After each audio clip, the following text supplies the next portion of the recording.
Olá, galácticos, bem-vindos a mais um Vem na Roda, o podcast mais embalado da internet. Eu sou o Carlos Rotondo, vulgo mineiro. Rapaz, e hoje vai ter aventura. Primeiro que tem uma pessoa aqui do meu lado que vocês não estão muito acostumados. Vocês estão acostumados de eu falar o nome dele e brincar um pouco com o cara em off. Mas, ó, hoje ele tá aqui do meu ladinho. Mostra ele aí, Virgínia. Ele dá um sorriso bonito. Aí, Edinho! E aí, Edinho? Beleza? Animado, cara. Animado pra rever o amigo, cara, e descobrir as façanhas, as grandes façanhas. Vamos lá. Eduardo Becker, cara, um aventureiro. Olha só, posso dizer que o cara é ciclista, que o cara é triatleta, ou seja, só de ser triatleta, o cara já é nadador, já corre, ciclista, aventureiro. Desbravador. Rapaz, descobri que pilota. Tudo amador, né? É amador e vai embora. Amigo, obrigado, Eduardo. Obrigado a vocês. Posso chamar de Dudu? Dudu, Becker, Edu, como quiser. Edu, Edu, né? Edu. Né? Não, é Dudu, eu fui longe demais, né, Edinho? Tá Não, bom. Edu. Até o meio da live você vai deixar eu te chamar de Dudu. Não, fica à vontade, fica à vontade. Edu, Diga conta dá um bom dia, boa tarde, boa noite aí pra galera que estiver assistindo a gente. Maravilha. E se apresenta rapidamente pra gente trocar uma ideia, cara. Vamos lá. Bom, bom dia, boa tarde, boa noite. É um prazer estar aqui com vocês, obrigado por me receberem. Bom, eu sou o Eduardo Becker, o Dudu. Não, mentira, a maioria me chama de... A maioria me chama de Edu ou de Becker. Aqui em Teresópolis, a maioria me chama de Becker. Eu sou nascido aqui em Teresópolis, nasci aqui em 1976, estudei aqui, fiz a minha infância aqui, uma infância que foi deliciosa. Depois fui estudar e trabalhar fora. E acho que Teresópolis foi muito marcante, né, para conhecer o mundo outdoor, né? Conhecer a gente privilegiado de morar aqui, né? E ter essa natureza exuberante que a gente vive aí. Então eu tive a chance, né? A alegria de poder estudar e ir de bicicleta para a escola, né? Eu morava ali nas Iucas e ia para o colégio, primeiro para o Colégio São Paulo, depois para o CESO, que foi onde eu estudei. E aí, trilhas da Pedra do Sino, a volta pela Rio Bahia de bicicleta, ir para Posse, Vale da Lua, né? Essa foi a minha infância. Cara, que maneiro. Só de ir do de casa aí que você tá falando até o colégio, já tinha subidinha maneira, né? Tinha. Iucas, São Paulo, E eu morava lá em cima das Iucas, velho. Nossa Senhora. Era a subida, Ali agora, de vez em quando, a gente passa de bicicleta ali. Cara, eu costumo brincar que Teresópolis, assim, pra quem gosta de bicicleta, pro ciclismo, não só o ciclismo, mas vamos chamar de esporte outdoor, é um palco perfeito, né, cara? É um cenário... É maravilhoso. Eu hoje, aliás, eu estou vermelho assim, porque hoje de manhã eu e meu irmão, toda vez que eu venho para cá, eu tenho que trazer bicicleta e gosto de fazer trilha a pé também. Então hoje de manhã ainda a gente foi fazer uma caminhadinha, a gente saiu das Iucas, onde meu irmão ainda mora lá, e a gente foi até o Soberbo. A gente bateu no Soberbo e falei, puta, estamos aqui, vamos até o Elefante. Então a gente subiu o Elefante, voltou. E é muito bonito. Eu falava exatamente isso com ele, né, cara? Eu já viajei bastante. Vocês vão ver no livro, tem histórias ao redor do mundo. Mas toda vez que eu olho para cá, cara, eu falo assim, Teresópolis, a beleza que Teresópolis tem, que a Serra tem, não deixa nada a dever para lugar nenhum do mundo, assim, né? A gente ainda comentou hoje de manhã isso. Seja as Dolomitas na Itália, onde todo mundo fala sempre nas provas das Dolomitas, quando o Giro passa lá, todo mundo baba. Como o Yosemite, o Parque Nacional lá nos Estados Unidos, que é maravilhoso. Esse eu tenho vontade de conhecer. É maravilhoso. Mas você olha aqui a Serra dos Órgãos, cara, fala assim, cara, tem poucos lugares tão bonitos no mundo quanto esse aqui. Então isso me fez ser apaixonado pelo mundo outdoor, né? Apaixonado pela natureza. Eu falo que a natureza é meu templo, né? Minha igreja. Quando eu tô cabeça cheia, tenso, vou dar uma pedalada, vai para uma montanha que as coisas se acertam. E você sabe que eu tava pensando em começar a live já fazendo essa conexão da sua vida com a natureza, de uma certa forma, com o outdoor, e aí você já meio que já denuncia aí que Teresópolis tem tudo a ver com isso, a sua infância. Papel fundamental. E assim, a gente tá mal acostumado aqui. Eu não sei, você já tá um tempinho fora da cidade, né? Eu moro em São Paulo há 25 anos. Mas eu costumo dizer assim, às vezes a gente chega no Soberbo e dá de cara com aquela Serra dos Órgãos linda, e aqui meio que pra gente já não é muita coisa demais, sabe? E aí quando você para analisar ela, pra olhar ela com outros olhos, de vez em quando eu olho para aquele dedo de Deus e falo assim, cara, a gente mora num lugar tão lindo. Privilegiado. E a gente desdenha disso daqui, às vezes não dá o valor visual que eu tô dizendo. Costuma, né? Vira paisagem, costuma. Cara, mas eu vou te dizer, eu tenho, né? Eu 25 anos morando fora, eu venho muito para Teresópolis. Minha família toda, né? Continua aqui. Minha mãe já é falecida, mas meu pai continua morando aqui. Meu irmão mora aqui, minha irmã mora aqui. Tem um monte de amigo aqui. Então eu venho com alguma frequência. Eu devo ter, cara, umas 1000 fotos do Soberbo ali. Porque toda vez que eu chego ou que eu tô indo embora, eu paro pra tirar uma foto. Minha mulher e meu filho falam, de novo, Zé? Eu falei, vou de novo, porque é maravilhoso, cara. Assim, eu acho incrível. Não, mas isso daí, aí eu tenho que dizer o seguinte, não tem quem mora em Teresópolis que se tiver no Soberbo não vai tirar uma foto. Isso daí é verdade. Mesmo que a gente esteja acostumado com a vista, não tem jeito, cara. Você chegou ali, pode muito olhar bonito. meu Instagram, você vai ver cheio, a quantidade de fotos. Pedalzinho que tem Soberbo no meio. Fotinha cara, lá. eu não lembro de ter feito um pedal passando por ali que não tem uma pausa só pra tirar uma foto. Ali é maravilhoso. Deixa eu só passar um alerta aqui pro pessoal que tá assistindo a gente. Vamos lá. Dudu. Que é o seguinte. Ué, não, eu vou ganhar intimidade aqui, eu tô falando. Estamos em casa. Pessoal, não estamos ao vivo hoje. E aí vocês às vezes estão aí em casa, por isso que eu falei o bom dia, boa tarde, boa noite, até lembrando o nosso amigo Ailson aqui, que gosta muito dessa brincadeira, desse jargão, mas porque normalmente a nossa live, e o pessoal está assistindo provavelmente a gente agora à noite, que é o horário que a gente vai soltar esse vídeo, mas pessoal, é um momento aí de final de ano, a gente está fazendo gravado, foi uma oportunidade que a gente teve uma conexão de agenda com o Eduardo, que está vindo apresentar, e aí eu vou falar para vocês, o livro que ele escreveu e que agora ele está, de uma certa forma, divulgando, né? Lançando o livro. Lançando o livro, e ele vai fazer o lançamento do livro. Tem uma palestra hoje na FESO, né? Ia ser só uma sessão de autógrafo, mas foi ampliada. Acabou virando uma palestra, exatamente. Então, infelizmente, eu não posso convidar vocês a irem nessa palestra. Porque ela já foi quando vocês estiverem assistindo.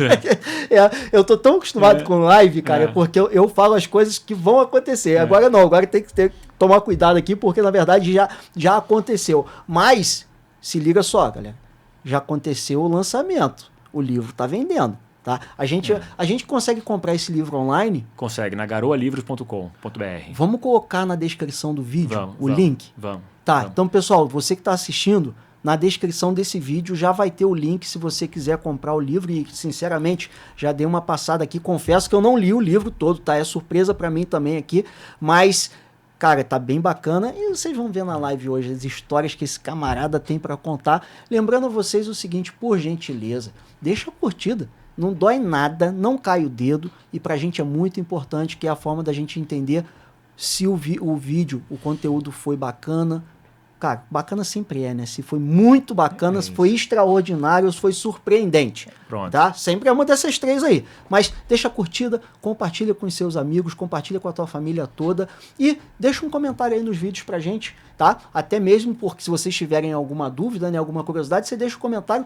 Se o Eduardo não vê o comentário, eu com certeza vou ver, vou encaminhar para ele respondendo, eu vou responder a vocês, ou ele mesmo vem e responde. Então, participem, dessa vez não através do chat, mas através dos comentários. Eduardo, me conta uma coisa, já entendi que a sua infância, e é impressionante como a nossa infância realmente reflete na nossa vida adulta. Exato. Ela traz essa conexão, ela gera essa conexão da natureza com a sua vida, com o seu bem-estar mental, principalmente. E imagino eu que seja a porta de entrada para você ter esse lifestyle que você tem atualmente. Mas quem é Eduardo Becker a nível... Você nasceu em Teresópolis, estudou aqui, fez faculdade aqui. Isso. E daí para frente? Cara, daí, na verdade é o seguinte, eu falo muito em planejamento, né? Tem que planejar um monte de coisa, mas muitas das coisas que eu planejei foram completamente diferentes do que de fato aconteceram. E acho que o bacana é você ajustar a rota no meio do caminho. Então, meu pai é piloto, meu irmão é piloto, então todo mundo que fez escola comigo sabe, não, o Becker vai ser piloto. É piloto, não tem jeito. E eu fui, de fato, aos 17 anos, então eu saí daqui e fui fazer o curso de aviação civil lá no Aeroclube do Rio Grande do Sul, que na época era uma das escolas mais renomadas do país, e fui ser piloto de avião. Na época, ainda existia a Varig. A Varig era o sonho de consumo de todo mundo, né? E eu me preparei para ser piloto da Varig. E a Varig começou a exigir faculdade de ciências aeronáuticas. E eu acabei o meu curso de piloto lá no Rio Grande do Sul, me formei piloto e voltei para Teresópolis para estudar, para fazer uma faculdade, então, na PUC do Rio Grande do Sul novamente. Nesse período eu fiz o vestibular para testar, ver como é que era fazer vestibular, e passei para administração. E aí pensei, se vou começar a fazer o primeiro semestre, porque algumas matérias eu já mato quando chegar lá. Mas eu tinha em mim uma vontade, uma paixão escondida por comunicação, por propaganda, eu não sabia exatamente o quê. E aí, não voltei para fazer o vestibular, acabei comecei a faculdade de administração, fazendo cursos no paralelo de propaganda, e comecei a trabalhar. Comecei a trabalhar aqui em Teresópolis primeiro. Na área? Então, foi muito rápido, assim. Meu primeiro emprego foi de boy no escritório de contabilidade Nossa Senhora Aparecida, aqui em Teresópolis. Aí... Vou te falar que eu não sei nem que escritório é esse. Provavelmente eu não era nem nascido na época, porque é o que eu falo, brinco aqui, eu tenho 25 anos só. Tá, Eduardo? Então, nessa época, nem sei se existia contabilidade ainda. Isso foi em que ano, cara? Isso foi em 96, 97, por aí. Eu estava fazendo faculdade aqui e comecei a trabalhar. E aí, mas foi muito pouco tempo, porque rapidamente, um dos nossos clientes era o Sebrae. Uhum. E eu atendi o Sebrae e pintou uma vaga no Sebrae. Eu fui trabalhar o Sebrae ali, onde é, não sei se ainda é hoje ali, na Parque Regadas, junto com a Associação Comercial. Ah, não sei, sabe? É. Com a CIAT, né? A CIAT, exatamente. Não Trabalhei sei ali durante uns 2 anos, mais ou menos, e fui... Não, acho que não chegou a 2 anos. E aí um amigo meu trabalhava na Headley, que era a fábrica de calçados da Headley ali na Baixada, ali perto onde era aquela fábrica de locomotivas. Então, Saracuruna, acho que é ali, né, o bairro, enfim. Eu não conheço. Ali acho que é Piabetá. Piabetá. Bom, aí comecei a trabalhar lá na fábrica de calçados, depois a fábrica mudou-se para Bom Sucesso, no Rio. E aí sim eu trabalhava no marketing de calçados da Headley. Mas eu gostava de estudar e tudo mais, e tinha feito uma viagem com meu pai, e eu sempre tive um sonho, que depois eu realizei lá na frente, que era de estudar fora, né? Mas a gente naquela época não tinha condições e tudo mais. E aí eu me inscrevi num curso de comércio exterior pela Faculdade da Califórnia, pela UCLA, online, em 98. Então você imagina que não tinha internet comercial ainda. Cara, eu ia falar isso agora. A galera de casa hoje assistindo não entende a complexidade disso. O quão longe, né, era isso, né? Exatamente. Internet de escada, telefone com plano de 20 horas por mês. Então, eu acho que em 98 nem isso, cara. Não, o que tinha era o seguinte, meu pai tinha comprado uma linha dedicada para a internet. Então eu acordava de manhã, começava a baixar o material, barulhinho de modem, né? Aí eu ia para o Rio trabalhar, e aí na hora do almoço eu ligava em casa para alguém desligar o modem, porque tinha baixado o material todo do dia durante a manhã inteira. Não, e tinha que desligar porque você comia a conta. Exatamente, a conta de telefone foi um absurdo. Enfim, e aí eu tinha um tio meu que trabalhava na Globo e ele falou assim, você gosta dessa história de internet aí, que estava começando a internet comercial, né? E aí ele falou, a Globo está montando a tvglobo.com, era antes da Globo.com. Nossa. Você não quer participar dessa seleção? Eu falei, putz, lógico que eu quero, né? E na época ninguém sabia onde ia dar a tal da internet, né? E aí eu concorri à vaga, mas a vaga no Rio fechou, porque foi uma seleção interna. E aí, na hora de desligar, a moça do Capital Humano falou assim, olha, a gente gostou muito, você tem o perfil, você já entende alguma coisa e tudo mais, mas, infelizmente, a vaga do Rio fechou. Pena que você não mora em São Paulo. Se você morasse em São Paulo, a vaga era tua. Eu falei, quem disse que eu não moro em São Paulo? Eu posso morar em São Paulo amanhã. E aí ela falou, sério? Eu falei, sério. Ela, então tá bom. Aí, então a vaga é tua. Cara, eu desliguei o telefone, fui falar com o meu chefe, falei, preciso que você ir embora. Aí isso foi quinta-feira, eu vim a Teresópolis, carreguei meu carro, falei com meu pai e minha mãe, fui embora para São Paulo. Você tinha quantos anos nessa época, mais ou menos? Eu tinha 21, acho, 20 e poucos, Era a época de arriscar mesmo, né? Exatamente, cara. E assim, na época, né, eu apostava muito que estava começando uma coisa importante ali. E aí, enfim, mas aí eu fui para São Paulo e dali fiquei até hoje, né? Moro lá até hoje. Então, mas nessa época eu não tinha muita conexão com a bicicleta, né, e tudo mais. Eu gostava de esporte, eu jogava tênis, gostava de bicicleta, mas de andar de bicicleta. O máximo que eu fazia quando eu morava aqui em Teresópolis era a volta, né, de sair pelo Soberbo, dar a volta, entrar no meu dom e voltar para cá. Era o máximo que eu fazia na época, ou ir no Vale da Lua de bicicleta. Não fazia muito mais do que isso. E aí, quando eu cheguei em São Paulo, o que eu aprendi aqui em Teresópolis também, nessa época que eu fazia faculdade? Jeep. Eu adorava Jeep. Aliás, Edinho fez um rally uma vez de Peugeot. Né? Caramba. E eu fiz numa Paraty. Aquele Rally TV Serra Mar. Teve um Rally TV Serra Mar aqui. Não tô sabendo dessa tua história, não é? 94, acho. Aí, acho que 1994. Então. Esse teu passado aí eu não conhecia, Edinho. Eu vou te contar essa história. Eu lembro disso, eu lembro disso. A gente quase pegou pódio lá, eu e minha dupla. Eu lá. lembro, A gente estava no primeiro dia, estava no pódio, mas no segundo dia a gente acabou perdendo. A navegação a gente estava perdidaço. Exatamente. Então, aí nessa época, a gente comprou um Jeep lá em casa. Um Jeep Willys 1951. O Jeep queimava mais óleo que gasolina, assim, fazia uma fumaça branca, assim, saia fedido dele. Mas era uma delícia de andar com ele. E aí tinha o Jeep Clube Teresópolis, né? Com um monte de gente que já tinha Jeep aqui. Naquela época tinha Niva, Willys. Né? Cara, eu acho que eu lembro desse Jeep Clube. Você lembra? Eu acho que eu lembro. Pois é. Era assim, tinha um Land Rover. O Niva tinha Niva uma galera tinha de que monte. Niva. O Willys tinha de monte. E um ou outro JPX, assim, que tinha na época, né? Eram os Jeeps que existiam. E a gente se divertia, fazia um monte de coisa e tal. Depois eu vendi esse 51 e comprei um Jeep 1960, já 6 cilindros, 3 marchas, fazia um monte de trilha com ele. Cheguei até a ir pra Serra da Bocaina com ele, era uma loucura, né? O carro da final era 80 e eu na Dutra com o carro todo sambando, uma loucura, o carro veio desmontando na volta. Mas enfim, gostava de trilha. Então quando eu cheguei em São Paulo e comecei a morar lá, eu comprei primeiro uma picape, uma L200 na época, e eu gostava muito de ler livros de expedição, livros de aventura, Amir Klink, Shackleton, Beto Pandiani, eu adorava ler esses livros. Mas um livro me chamou a atenção. Desculpa te cortar. Fala. Eu lembro do Amir Klink Isso. vir no meu colégio fazer uma palestra quando ele fez aquela travessia. Remando, e aí ele fez o livro, isso. Você chegou a pegar essa época? Não, você já tinha se formado aí, né? Porque você acha que, pelo que a gente falou, acho que é 5 anos mais velho que eu. Acho, né? Quando a gente está na infância, isso faz muita diferença. Faz muita diferença. Não, mas eu gostava dos livros mesmo. Assim. Uma vez eu cheguei a ver, acho que foi uma Bienal do Livro e tinha o barco dele exposto na Bienal do Livro. Eu achei aquilo incrível. Eu acho que eu fui nessa Bienal. A gente ia, né? As escolas Ele iam. influenciou muito a gente aqui por conta dessa questão dele vir pessoalmente no colégio. Exato. E contar a história, que marcou muito a gente. Por isso que eu te perguntei, porque... assim, vou te ser bem sincero, eu lendo o teu blog e lendo já um pedacinho do início, eu vi que você cita ele. Então eu falei, muito é um cara que marcou a tua história. Marcou.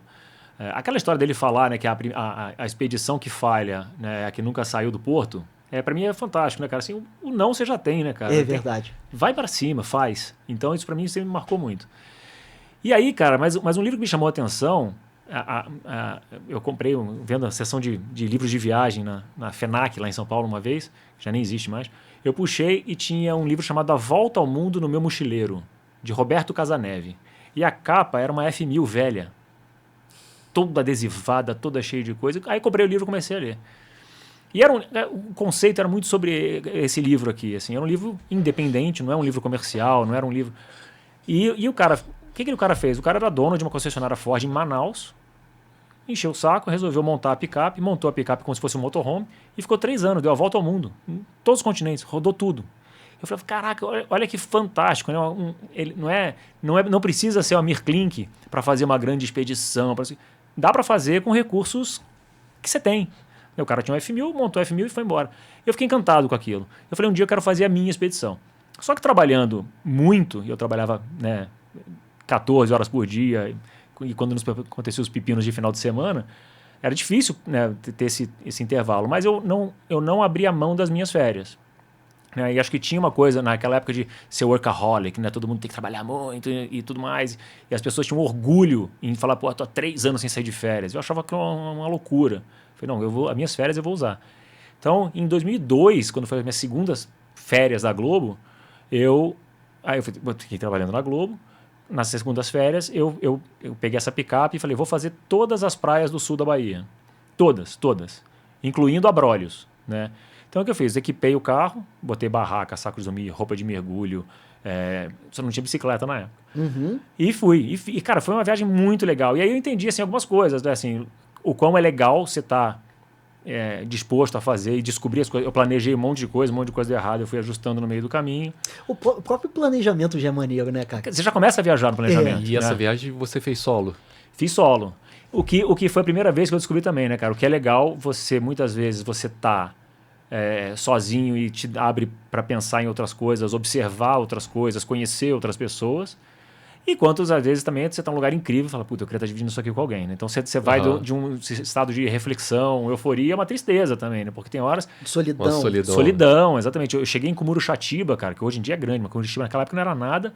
E, cara, uma lua fantástica, se pondo, assim. E eu falei, cara, tinha que estar com alguém aqui, né, cara? Tem uma tristeza horrorosa, assim. E outra coisa que talvez o pessoal de hoje em dia não entenda é que o, entre aspas, isolamento dessa época é diferente de hoje, que hoje em dia você tá sozinho, mas você tem uma porcaria no teu bolso chamada celular com internet e rede social, que você tá conectado com todo mundo. Nessa época, cara, eu tinha um StarTAC, era o meu celular. Não era smartphone. Eu demorei agora 30 segundos aqui pra relacionar StarTAC. StarTAC. Você teve um? Tive, maneiro, tive hein? mais de um. Porque StarTAC... StarTAC depois eu tive aquele um Samsungzinho, que já tinha até joguinho Samsung, né?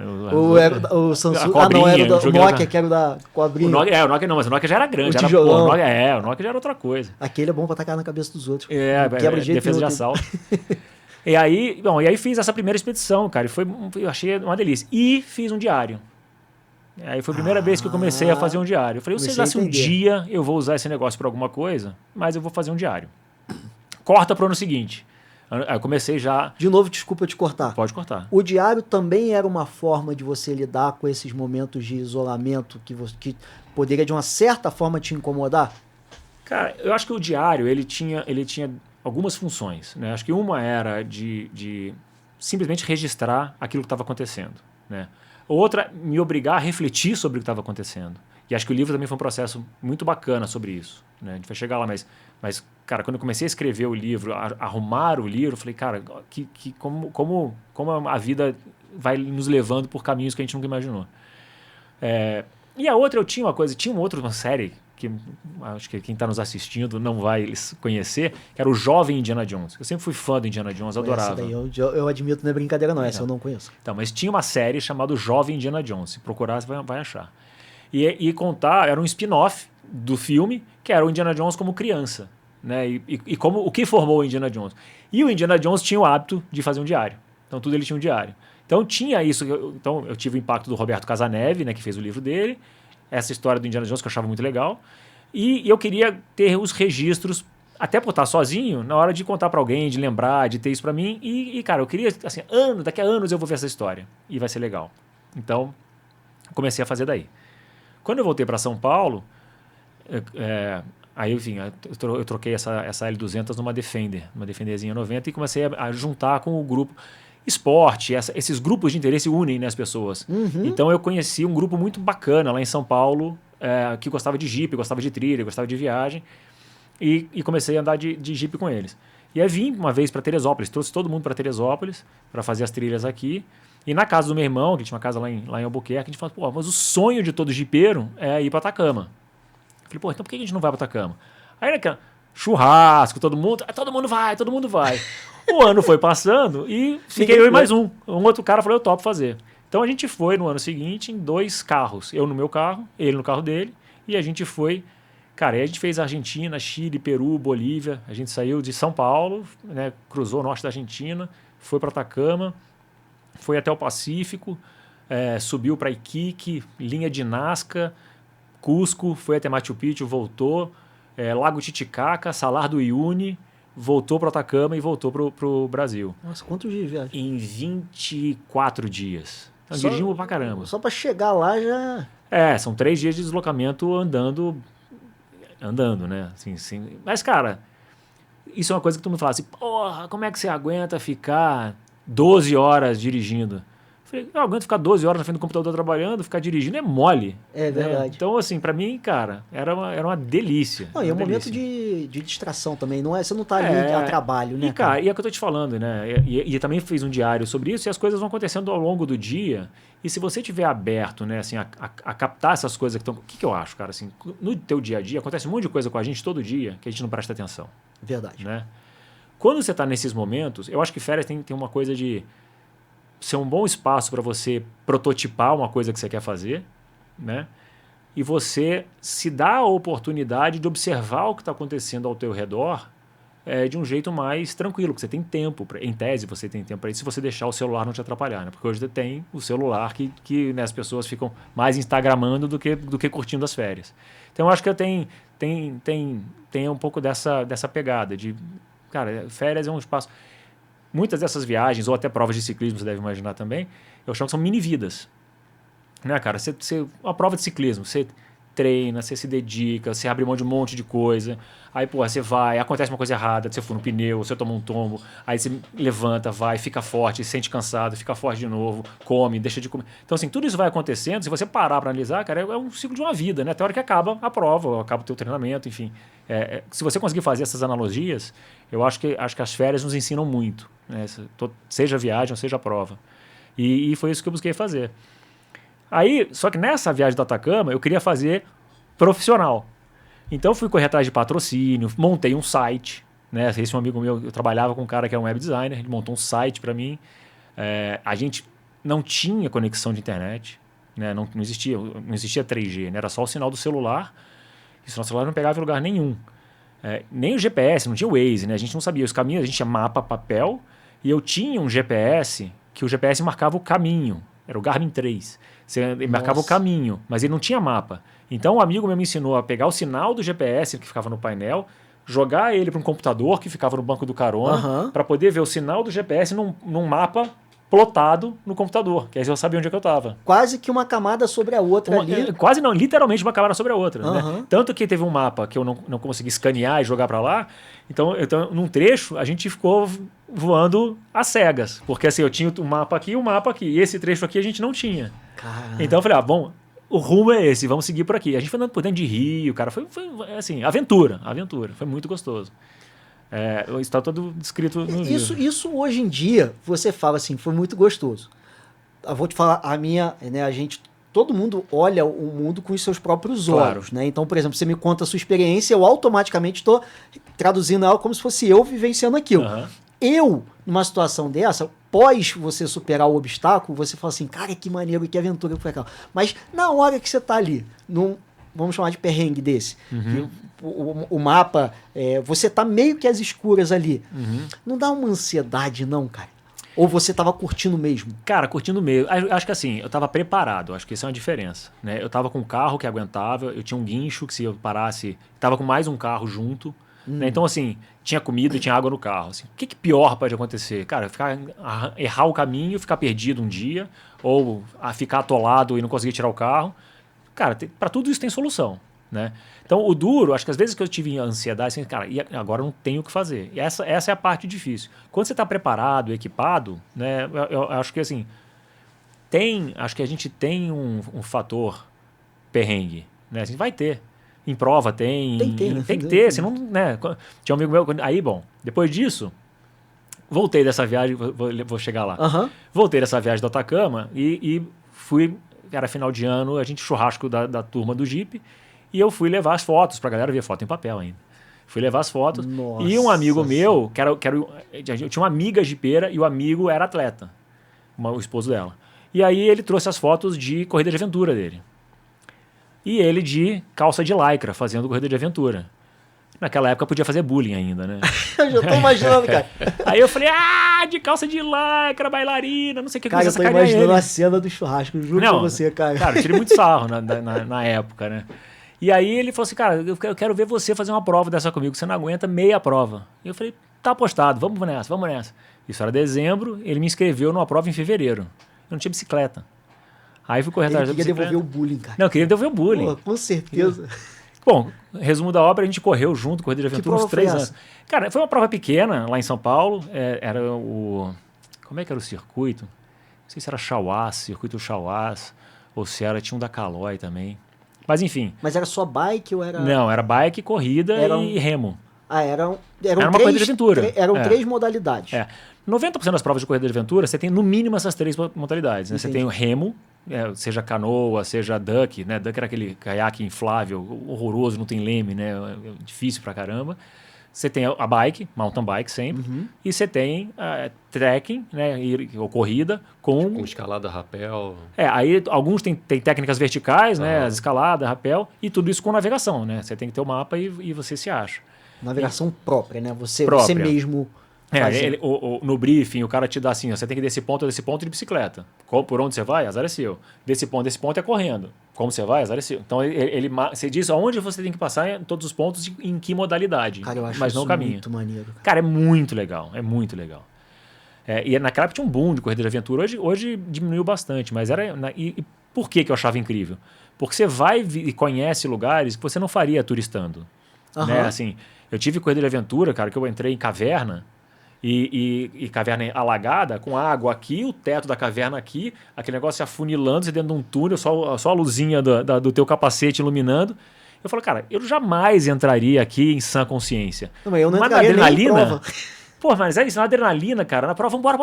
Você entra, passar, né? Daqui a pouco a água tá aqui, você vê o teto aqui, fala, caceta, aqui que eu tô fazendo aqui. E, pô, mas aí você sai, tem um salão lindo da caverna, aí você entra numa trilha que tem um vale maravilhoso. Você não acha essas coisas facilmente turistando, né? Você até consegue, mas cara, não é tão simples. Cara, que isso, cara. Muito legal. Eu faria isso, Edinho, numa prova.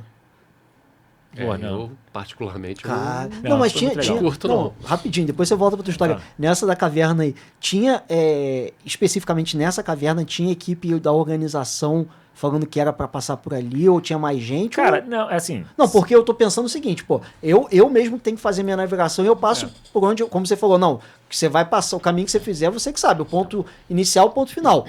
E aí eu me deparo com a caverna e eu sozinho resolvo entrar? Não mas entro. é assim, quando você a prova faz isso, né? O navegador, o cara que organizou a prova, ele faz isso de propósito, né? Você tem a trilha que aparece e passa uma passagem por ali. Se você não quiser, dá para fazer outra. Só que você vai dar uma volta de mais 2 horas. Então a escolha é sua. Mas você tinha certeza que dava para entrar e sair da caverna? Tinha muita convicção. Nossa, Certeza. você é louco, cara. Que isso, que... Mas assim, tem uma lógica, essa é a né? diferença entre você que faz esse tipo de corrida e eu que não fiz. Então, já deu para entender. Cara, mas vamos lá. Eu quero então, saber o que aconteceu com o bullying que você fez com o cara. Então, aí a gente começou a fazer... Eu quero saber se você comprou a calça ou se ele te presenteou ainda com a tem calça, isso, né? cara. Porque aí foi a hora usou? dele. Comprei a calça, passei a usar lycra. Né? Mas pra essa prova já? Já pra essa prova. Só aí o cara já falou assim, ó, já foi. Ô, Edu, É. vamos lá, cara. A gente teve uma passagem junto, né, de estudo, né? Uhum. E eu não tenho recordação daquela época de Edu Becker esportista. Não era. Você está comentando que nesse desafio você comprou a bike. Foi aí que você começou essa questão da atividade física, que você veio do deserto, né, com Jeep. E aí foi nesse momento que o esporte entrou na tua vida? Foi. Eu tive uma passagem muito engraçada, eu tenho medo do nosso tempo só, mas eu tenho uma passagem muito engraçada que eu não tá no olhando livro. Que não tá no livro. A gente estica mais uma hora. Vai controlando Vambora. você o tempo, tá? Vambora. A gente tem tempo. Tá É bom. você que... Mas tem uma passagem muito engraçada que não tá no livro, é uma história que minha mulher adora.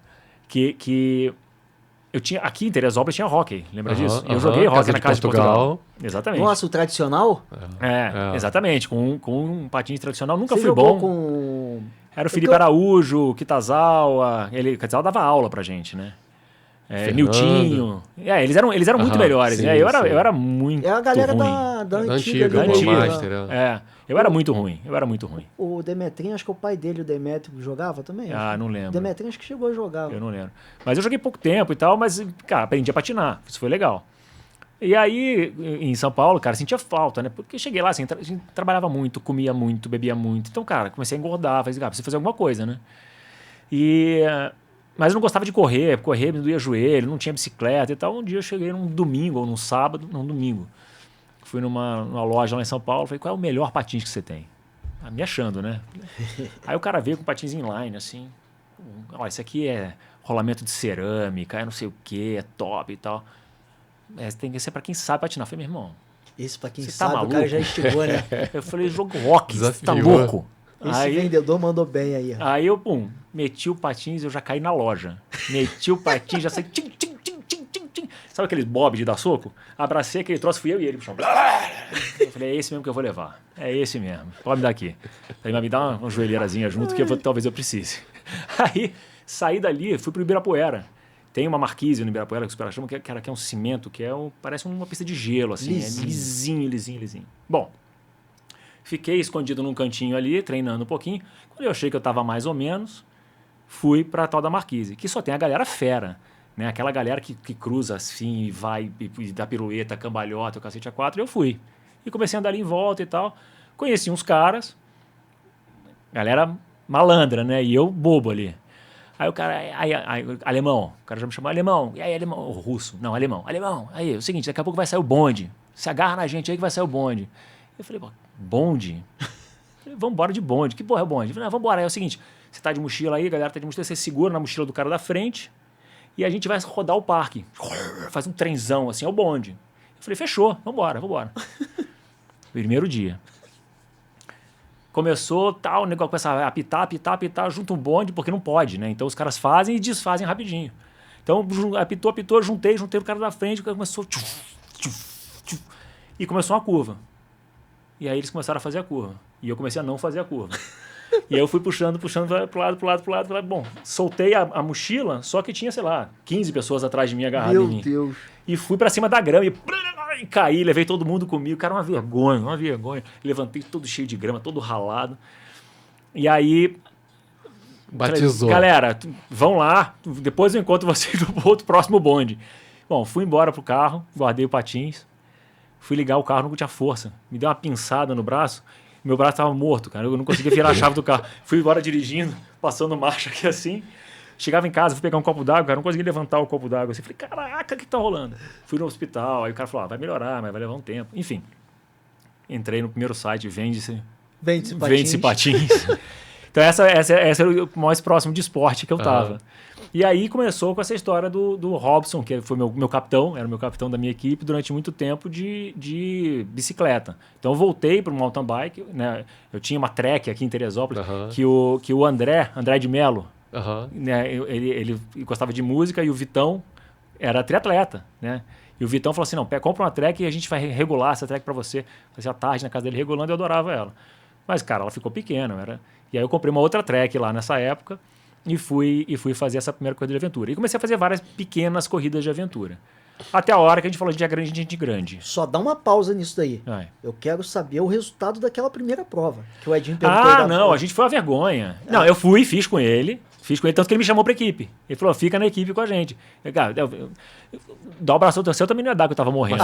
Entendi. É isso que eu queria saber. Finalizei. 2 ou 3 meses pra treinar. Não, finalizei morto, né? Finalizei morto, mas, cara, aí ele falou assim, cara, exatamente, em 3 meses, vamos nessa, vem pra equipe. E aí comecei a fazer um monte de coisa de aventura. Não, numa situação dessa, Edinho, o papel que ele tava, né? Ele não tinha como dar o braço ao torcedor. Você não pode entregar o ponto. Não pode entregar o ponto. Ele não tinha como e também na época não tinha creatina, né? Caraca, Edinho, que gancho. Não tinha. Cara, tem que experimentar essa creatina. Naquela época você consome creatina? Eu consumo creatina. Eu vou deixar você fazer as Fala você. Pessoal, olha só, aproveitar para fazer o jabá aqui.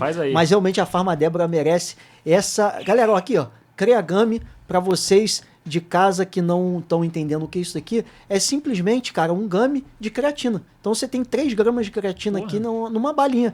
Isso aqui, a Farma Débora, ela deixa aqui pra gente consumir e, óbvio, fazer o jabá. Boa. Então vou... Cara, eu tô te dando uma aqui, mas tá aqui pra gente comer, fica à vontade. E, pessoal, nós temos cupom de desconto pra Creagami e eu vou colocar na tela aí pra vocês depois. O combinado aqui com eles é o seguinte, vocês dando o print da tela e apresentando lá, vocês têm um desconto para adquirir esse Creagami, que ela não entra no nosso cupom de desconto. Se você quiser comprar qualquer tipo de manipulado na Farma Débora, você tem um desconto com a gente aqui, que é eu sempre esqueço qual é o cupom. Mas a Virgínia sabe. Vem na roda 30. Na roda 30 é o cupom de desconto para você adquirir manipulados, mas esse Creagami não entra, então você dá o print da tela e mostra lá para eles que você vai conseguir um descontinho. Só que aí também eu vou aproveitar que a gente já tá te entregando alguns presentes para falar do Carbocano também, que sempre tá aqui na nossa mesa, que é um gel. Esse a gente já tava conversando antes da live, antes da gravação. Cara, esse sachê que eu te falei, olha que bacana. Você tem 25 gramas de carboidrato, pessoal, num sachê de puro melado de cana, ou seja, 100% natural. Junto também aquela rapadurazinha, olha o tijolinho, cara, de rapadura que ele fez. Olha o cuidado, é embalado manualmente, cara, isso daqui. Que legal. Isso daqui é o seguinte, cabe na jersey ali no bolso da tua camisa. E, muito legal. Pessoal, o cara é aventureiro, mas quando eu vou fazer os meus pedais que eu considero longos... é natural, hein? Né, um pedal de 100 km aí, você comeu uma rapadurazinha, então... Mas tem o seu valor. Tem desconto, tá? Opa. 20% de desconto com o cupom Podcast20. Eu um dia vou decorar esses cupons, ou não. Mas enfim, obrigado, Virgínia, pela ajuda. Na época, o mais perto que a gente tinha isso era paçoca. Né? Uma paçoca é bom também, né, cara? E eu vou falar pra você e pro pessoal de casa. O pé de moleque deles, caraca, é fenomenal. Vamos voltar agora à conversa, que eu já me perdi. Porque o teu gancho foi tão bonito aí que eu me perdi onde a gente estava falando. A gente estava falando das corridas de aventura, a bicicleta. Aí aconteceu, a gente fez algumas corridas de aventuras pequenas, dessas de 1 dia, de 2 dias, e existia as corridas longas, né, que era de gente grande. E aí, vamos encarar uma dessa? Vamos. Eu estava namorando já e a gente se inscreveu no EcoMotion Pro. EcoMotion Pro é a etapa do Mundial que acontece no país. Então é uma corrida de 500 quilômetros, né, essa etapa aconteceu no Rio Grande do Sul, largou de Torres e chegou em Gramado. Pra você ter uma ideia, a equipe que chegou em primeiro lugar, a gente largou no domingo e eles chegaram na terça. A gente chegou na quinta. Assim, a gente era amador, né? Os caras eram quase profissionais. O dobro. Equipes espanholas, equipes italianas e equipes brasileiras muito fortes também. E a gente era pangaré, mas vamos fazer. Cara, e foi uma experiência maravilhosa, assim, né? Acho que foi a primeira vez que eu vi assim, cara, prova de longa duração é um outro bicho, né? Porque a gente ficou 12 horas perdido, pra você ter uma ideia. Então, cara, com 12 horas perdido, você fala assim, e agora? O que vai acontecer nessa prova? Não abandona. Ou você precisa de apoio, né? Você tem os carros que vão levando tua bicicleta para outro ponto. É muito, e você muito tinha grande. apoio nesse tipo toda de equipe tem que ter um apoio. Entendi. Porque você é responsável pelo teu equipamento, não é a organização da prova que leva. O apoio é teu. O apoio é teu. Então, por exemplo, a gente largou de técnicas verticais, das torres, lá de Torres, largava de rapel, corria pela praia, já chegava num rio, pegava o duck, já era de noite. Porque essas provas você não para, né? É 24/7. Você para se quiser, né? Não, é dentro da tua estratégia. Da tua estratégia. Tá. Né? Tem gente que gosta de fazer intervalos de 1 hora de sono. Tem gente que gosta de fazer, não, eu vou parar 4 horas e depois eu continuo. Entendi. A gente foi como dava, a gente foi sobrevivendo, né? A prova inteira. Chovia, cara, um puta frio no Rio Grande do Sul. Mas enfim, e aí, o que aconteceu? A história engraçada dessa prova é que eu tava namorando já há um tempo e você precisa se dedicar muito, né, cara? Você precisa remar bem, você precisa pedalar bem, você precisa correr bem, você precisa aprender técnica vertical, porque você tem que subir, tem que descer.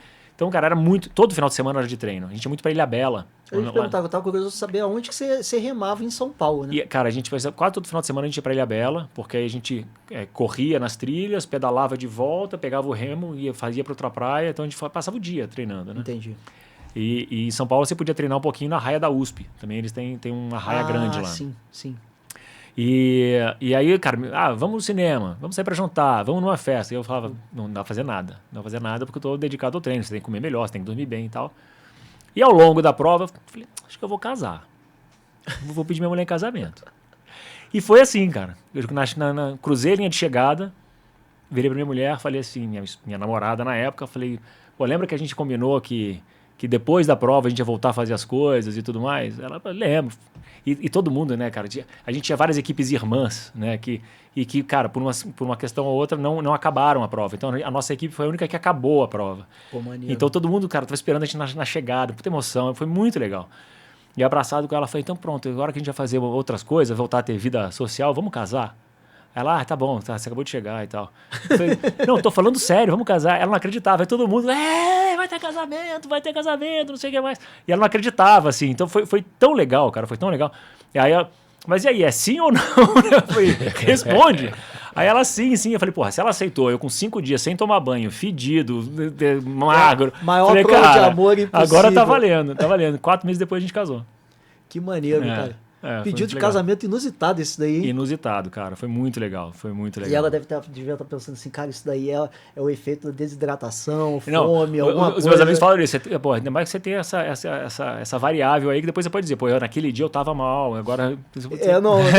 Não me recordo de ter feito esse pedido aí. Eu acho que eu tava delirando. Cara, foi muito legal. E aí, o que aconteceu? Bom, aí eu continuei, né? E aí eu casei, aí tinha um amigo meu que trabalhava comigo na Globo, falou assim, agora você casou, você vai ver, acabou prova, acabou viagem, acabou tudo. Cara, o cara me fez um puta terrorismo. E a gente fez um pacto, falei, olha, cara, você me conheceu fazendo prova, me conheceu fazendo viagem, curtindo, ela trabalha pra caramba, viaja muito a trabalho também. Cara, não vamos nos mudar, né? Vamos somar um ao outro, não vamos nos mudar. E aí, cara, assim a gente fez e até hoje a gente busca fazer assim. A gente... casou e tudo mais, fez as nossas viagens, lua de mel, Parará, e depois eu tinha o Cruze dos Andes, né? Nas férias do ano seguinte, a gente ia viajar por um período nos Estados Unidos, mas eu tinha uma semana antes que ela tinha que viajar a trabalho e eu tinha de férias.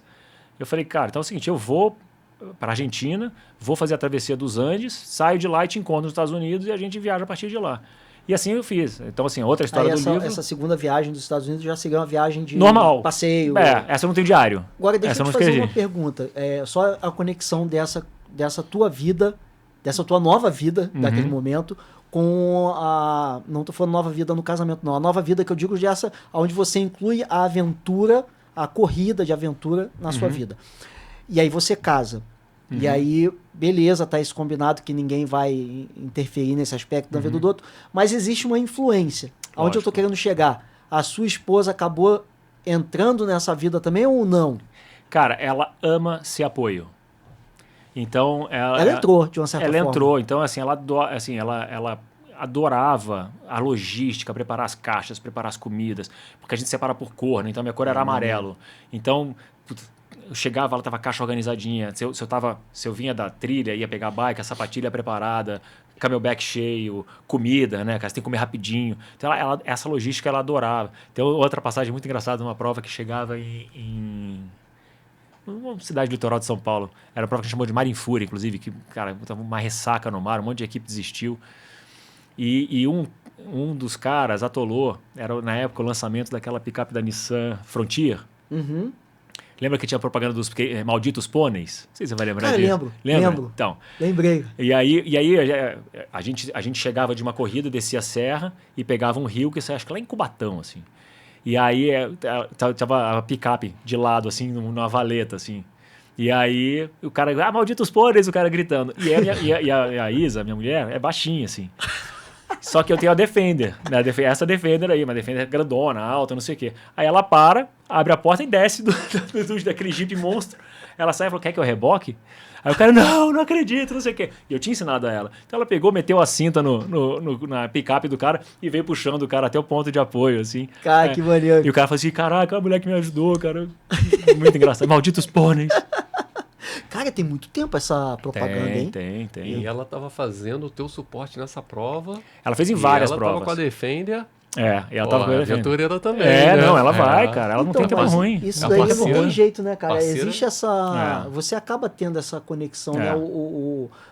Você acaba dando... Somando. Eu não vou falar que é um exemplo. É somando, exatamente. Eu não vou falar que é um exemplo, não. Não é esse caso, não é a questão do exemplo. Mas é como que a tua rotina... No casamento é assim mesmo, cara. Vai virando... Os dois viram um só, né, cara? Esse é o ponto, né? Nenhum se anular. Né? É somar. Você sabe que quando a gente pensa a nível empresarial é a mesma coisa. Também. Quando você pega dois sócios, como que você vê mais ou menos se aquela sociedade vai dar certo ou não? Se os dois fazem a mesma coisa, tu vai fazer, cara... Um não está complementando o outro. Eles estão, na verdade, dividindo espaço. Agora, quando você pega uma sociedade que um faz um pedaço e um outro faz o outro pedaço, você fala assim, pô, ali os caras estão... Os dois juntos fazem um bolo maior. Exatamente. E é mais ou menos o que você está passando aí nessa história, né? Ela entra... Talvez ela não tenha esse interesse de... Ela gosta de esporte, é parceira, faz tudo assim. Mas no caso da corrida de aventura, o lance dela... de aventura tem que ser meio maluco, né? Não, e cara, o apoio sofre pra cacete. Porque o cara vara a noite junto, né? Assim, porque assim, esperando sem saber a hora que vai chegar, né? Exatamente. E, cara, e muitos desses acessos são ruins, né? Então você sai de um ponto aqui pedalando, que vai chegar aqui, o cara tem que dar uma baita volta de carro lá longe pra chegar no mesmo ponto. Então sem apoio não é fácil, não. Mas você já tava treinando bastante a bike nessa época aí. Cara... Hoje, na época eu achava que eu treinava muita bike. Hoje, depois de começar a fazer prova de ciclismo de road bike e tudo mais, eu falei, cara, a gente era guerreiro, era muito mais vontade do que juízo. Porque a gente treinava nos finais de semana e tal, mas assim, um pedal longo pra gente de bike era um pedal de 70km, 60km. Só que a gente fazia isso 3 vezes na semana. Mas a gente não fazia pedal de 140 e tal. Hoje de... Mas será que você não... Eu não sei, eu tenho essa impressão também. Eu comecei a pedalar ciclismo de estrada em 2009, 2010 mais ou menos. Depois eu parei, voltei pro mountain bike em 2020 e hoje eu gosto dos dois. Mas enfim, naquela época, você fazia um pedal de 70 km, era um pedal muito longo. Era? Hoje em dia você faz um pedal de 120, 130, que... Cara, você fala assim, pô, é mais tranquilo do que o de 70. Então tem a questão do equipamento, tem a questão... Eu não sei se... É que olhando para trás hoje, eu achava assim que a prova era muito dura. Pode ser que seja uma percepção hoje, né? Eu achava que na época, assim, a gente devia ter treinado muito mais. Porque eu tenho essa percepção também. Só que ao mesmo tempo, eu ouvindo, conversando aqui, a gente conversa com um monte de gente, eu vejo o pessoal falando assim, não, antigamente a gente fazia, o longão era 50, 40 quilômetros. Mas será que o equipamento também, o esforço que você tinha que fazer para fazer aqueles 40, é o que você faz hoje 100? Cara, pô, hoje em dia você tem bike aí que você basicamente você nem pedala, né, cara? Essa época, cara, foi o início das bikes full suspension. Quando eu fiz, era assim, eu tinha uma Scott Genius MC, que era full suspension, assim, e era das primeiras, pesada pra cacete. E o Aro sistema 26. de suspensão, ele com certeza não era tão eficiente quanto é hoje. E, cara, em cheio dia, de né, lama, dava umas era Fox, era até bom, mas, cara, cheio de lama, volta e meia dava pau e tudo mais, e cara, isso aí ia, né? Era pesadão e isso aí ia embora. Cara, mas assim, foi muito gostoso. Voltando ao teu ponto, né, de quando eu comecei a gostar mais. Então, nessa época, eu comecei a gostar muito de esporte e esporte começou a fazer parte da minha vida, né? E como eu trabalhava muito, eu falei assim, cara, eu preciso ter essa válvula de escape. Então, assim, eu continuava fazendo viagem de Jeep, mas eu já não gostava mais de fazer trilha de Jeep. Eu fazia, então, aonde é uma viagem legal, que eu posso chegar lá e ter um pedal legal. Então eu ia Você queria juntar as duas coisas. Eu ia para Ibitipoca, Iuruoca, lugares, né, que são difíceis de chegar. Sim. E, pô, mas tem um pedal legal, ou uma trilha a pé legal, ou descer um rio, sabe? Eu tentava juntar os dois mundos. E aí a gente engravidou. Aí esse amigo meu falou assim, mas agora, no casamento você não parou, com o filho você vai parar agora. Eu falei, velho, não vou, relaxa. E aí... Pô, mas aí é difícil, cara. Então, mas vou lá. Aí, te falo que a gravidez foi mega complicada, né? Assim, ela teve descolamento de placenta, ficar de repouso. E meu filho nasceu em agosto. Então, junho e julho, ela estava de repouso absoluto, Tour de France na televisão. E a gente ficava lá horas, né, cara, assim, olhando aquele monte de ciclista colorido, vendo a França, coisa mais. Eu falei, cara, que negócio legal isso, né, cara?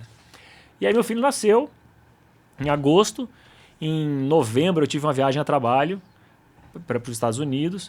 E eu falei, bom, e aí na viagem você tem que trazer o carrinho, né, de bebê. Eu falei, fechado, tem que trazer o carrinho de bebê. E aí comecei, só que eu queria aquele carrinho da Jeep, lembra? Que eram com as rodas grandes, que você podia correr com a criança. Eu queria correr, eu morava... Cara, não, eu já vi cena disso aí, mas eu não... então... Eu sei qual é que você tá falando. É um triciclo, na verdade, né? Você bota o neném ali, é um triciclo, e muita gente usa para correr.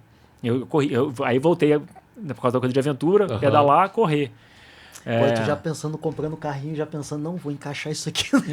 É meu treino. E com carga. Mas né? o carrinho não era fácil de achar. Então, assim, eu ia nas lojas de bebê, não achava. Loja de bicicleta vai ter carrinho. Bom, eu entrei numa loja de bicicleta lá em São Francisco e comecei a conversar com a vendedora. Falei, tô procurando, assim, mas o que você faz? Não sei o quê. Pô, aliás, eu fiquei vendo o Tour de France, achei a coisa mais linda, não sei o quê. Ela, olha essa bicicleta aqui. Ela tinha uma Focus Mirlon do time. Ele voltou com a bike. Eu voltei com a bicicleta. Mas o carrinho veio o carrinho ficou para uma próxima oportunidade. Mas aí você não achou o carrinho? Eu nem procurei mais, né? Saí da loja com a bicicleta. Eu falei, como é que eu vou levar um carrinho e uma bicicleta? Não compromete ele, porque se ele fala que achou e não trouxe, não, nem não, cheguei em casa, eu falei, você trouxe o carrinho? Eu falei, tem roda, tem 2 rodas, é super legal, mas não é o carrinho. E ele vai poder usar no futuro, vai. Eu tenho essa bicicleta até hoje. Cara, que maneiro. Cara, e aí, o que é a ignorância, né? Cara, eu comecei a pedalar, acordava, eu moro perto do Parque Vila Lobos, que é uma cidade universitária lá em São Paulo. Hoje está super complicado de pedalar lá e tudo mais, até estão tentando resolver isso, né, com as assessorias, porque o ciclismo explodiu e deu muito conflito entre os carros e os ciclistas. Naquela época, a gente ia para lá treinar, e eu ia para lá às 7 da manhã, pedalava até às 8, 8h30, achava que estava bom, voltava para casa, ia trabalhar e parou. E aí, me inscrevi, e o que eu fiz? Comecei a correr. Me inscrevi na Maratona de São Paulo. Comecei a pedalar. Falei, que é uma prova legal que tem. Putz, L'Étape du Tour. Ouvi falar sobre essa prova aí, L'Étape du Tour. Me inscrevi no L'Étape du Tour na França. Lá na França? Lá na França. E pedalava... O cara é outro nível, né? O cara já... Cara, mas ignorância. Tô com total ignorância. E eu tinha um vizinho meu que pedalava. E ele tinha se inscrito também. E aí eu falei, vamos treinar junto. Ele, mas eu saio para pedalar às 5 da manhã. Eu falei, só louco pedalar às 5 da manhã. Bom, semana seguinte estava eu pedalando às 5 da manhã. E a gente começou a treinar. E aí, final de semana, para Campos do Jordão para treinar e tudo mais. E foi aquela etapa que tinha... A gente largava, fazia o Telegraph, Galibier e Alpe d'Huez. Então, cara, montanhas épicas do Tour, né, cara? Coisas mais lindas, e assim. E a altimetria é bem... Deu mais de 4.000. Acho que eram 140 quilômetros com 4.200. Acho que era isso. Mas, cara, eu era completamente idiota, assim. Não fazia a menor...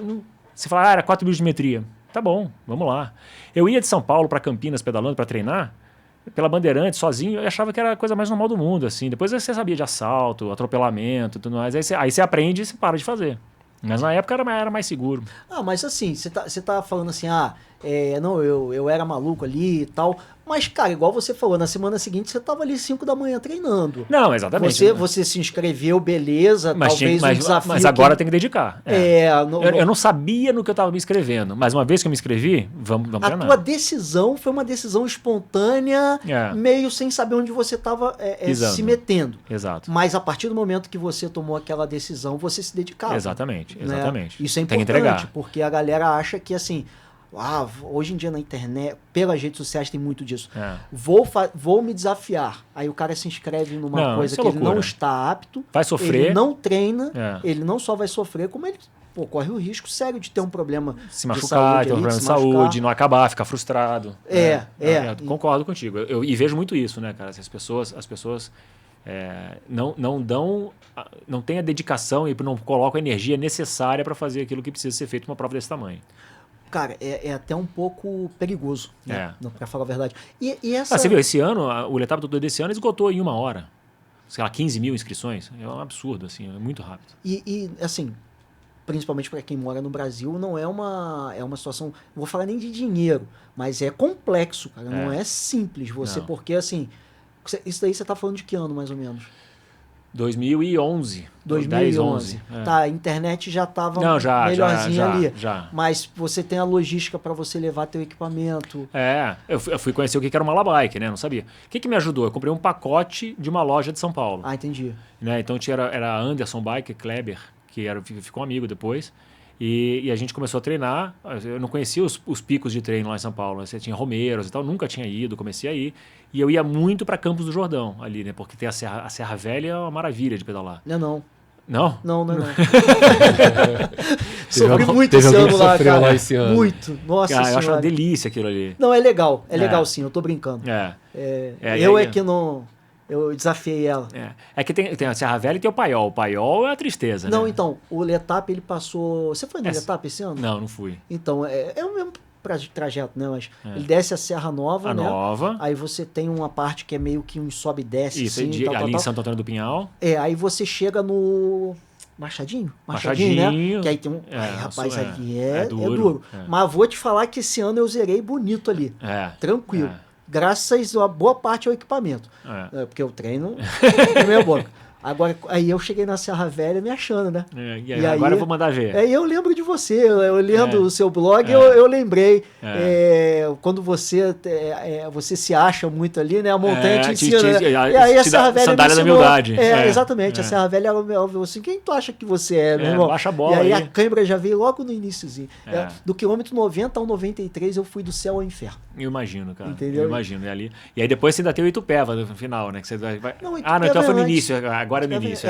Que no passado ainda tinha o final do Itupeva. Ela começou antes.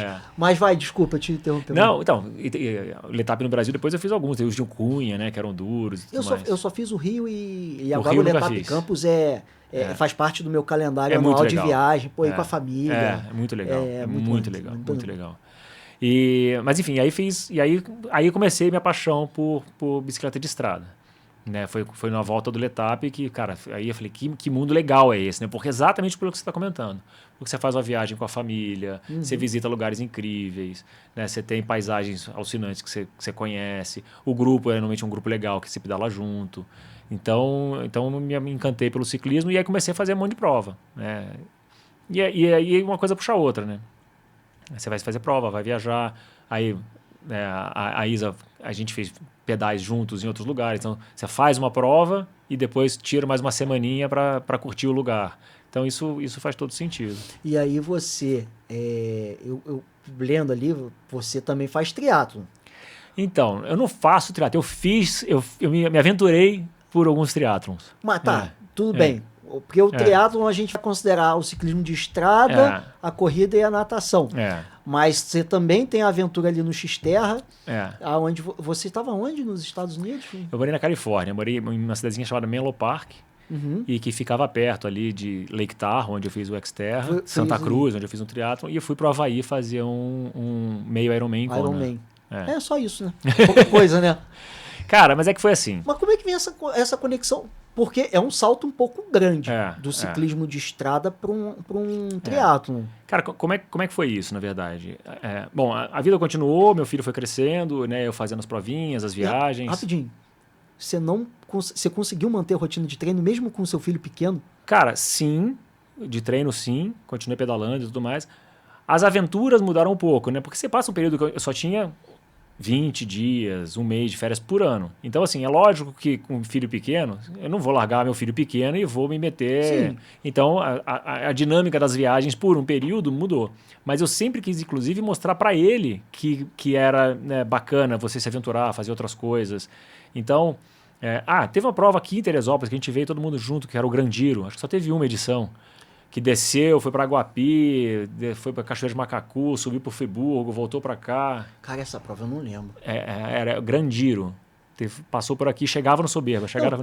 O Grandiro já teve... Inclusive, foi a primeira prova que eu fiz após colocar a prótese no quadril, mas de mountain bike, e foi começando de Petrópolis. Aí foi só no interior ali, mas...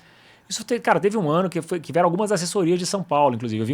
Eu fiquei sabendo por São Paulo, não foi nem pela galera daqui.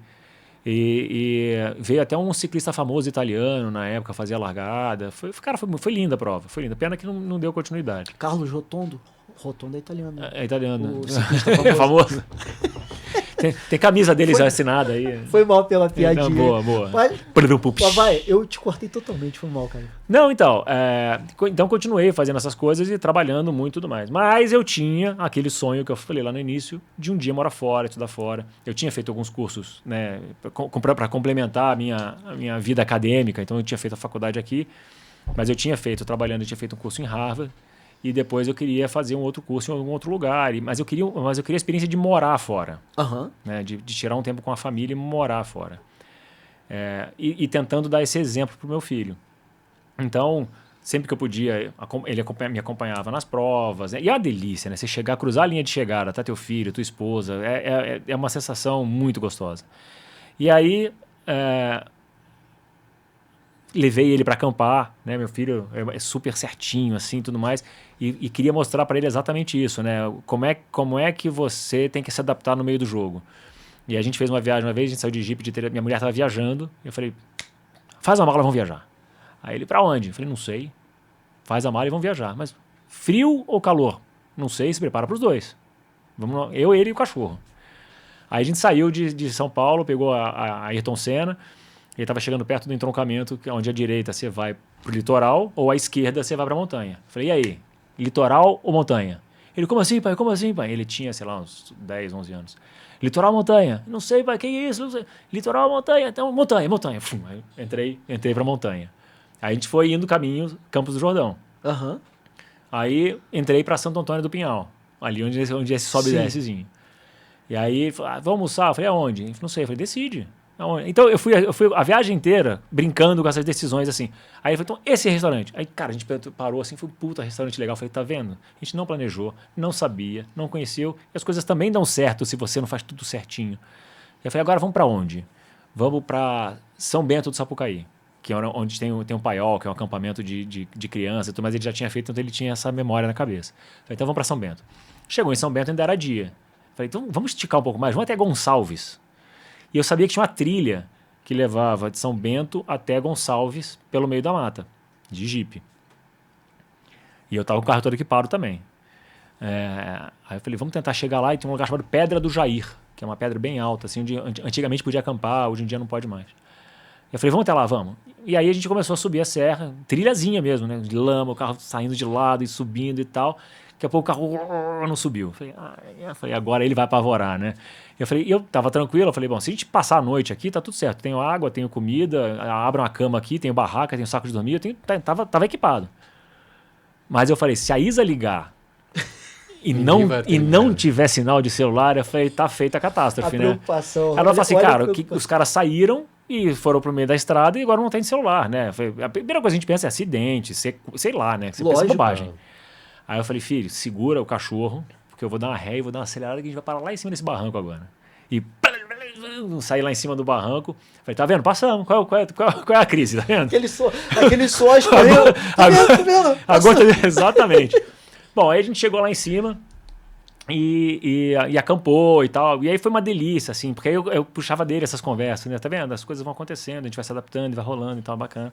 No dia seguinte ele já fez o planejamento pra gente voltar e foi super gostoso. Mas eu trabalhava, era período de Big Brother. E assim, a minha neura era tão grande que eu estava neste lugar e eu só fiquei nesse lugar porque tinha uma casa do cara que cuidava lá da Pedra do Jair e tinha Wi-Fi. E eu falei, então eu preciso da tua rede, porque eu não podia ficar em algum lugar sem ter rede. Porque assim, se desse alguma merda, eu tinha que estar acessível. Entendi. E deu uma merda. Então às 5 da manhã eu tive que ir lá resolver um pepino que estava acontecendo no Big Brother.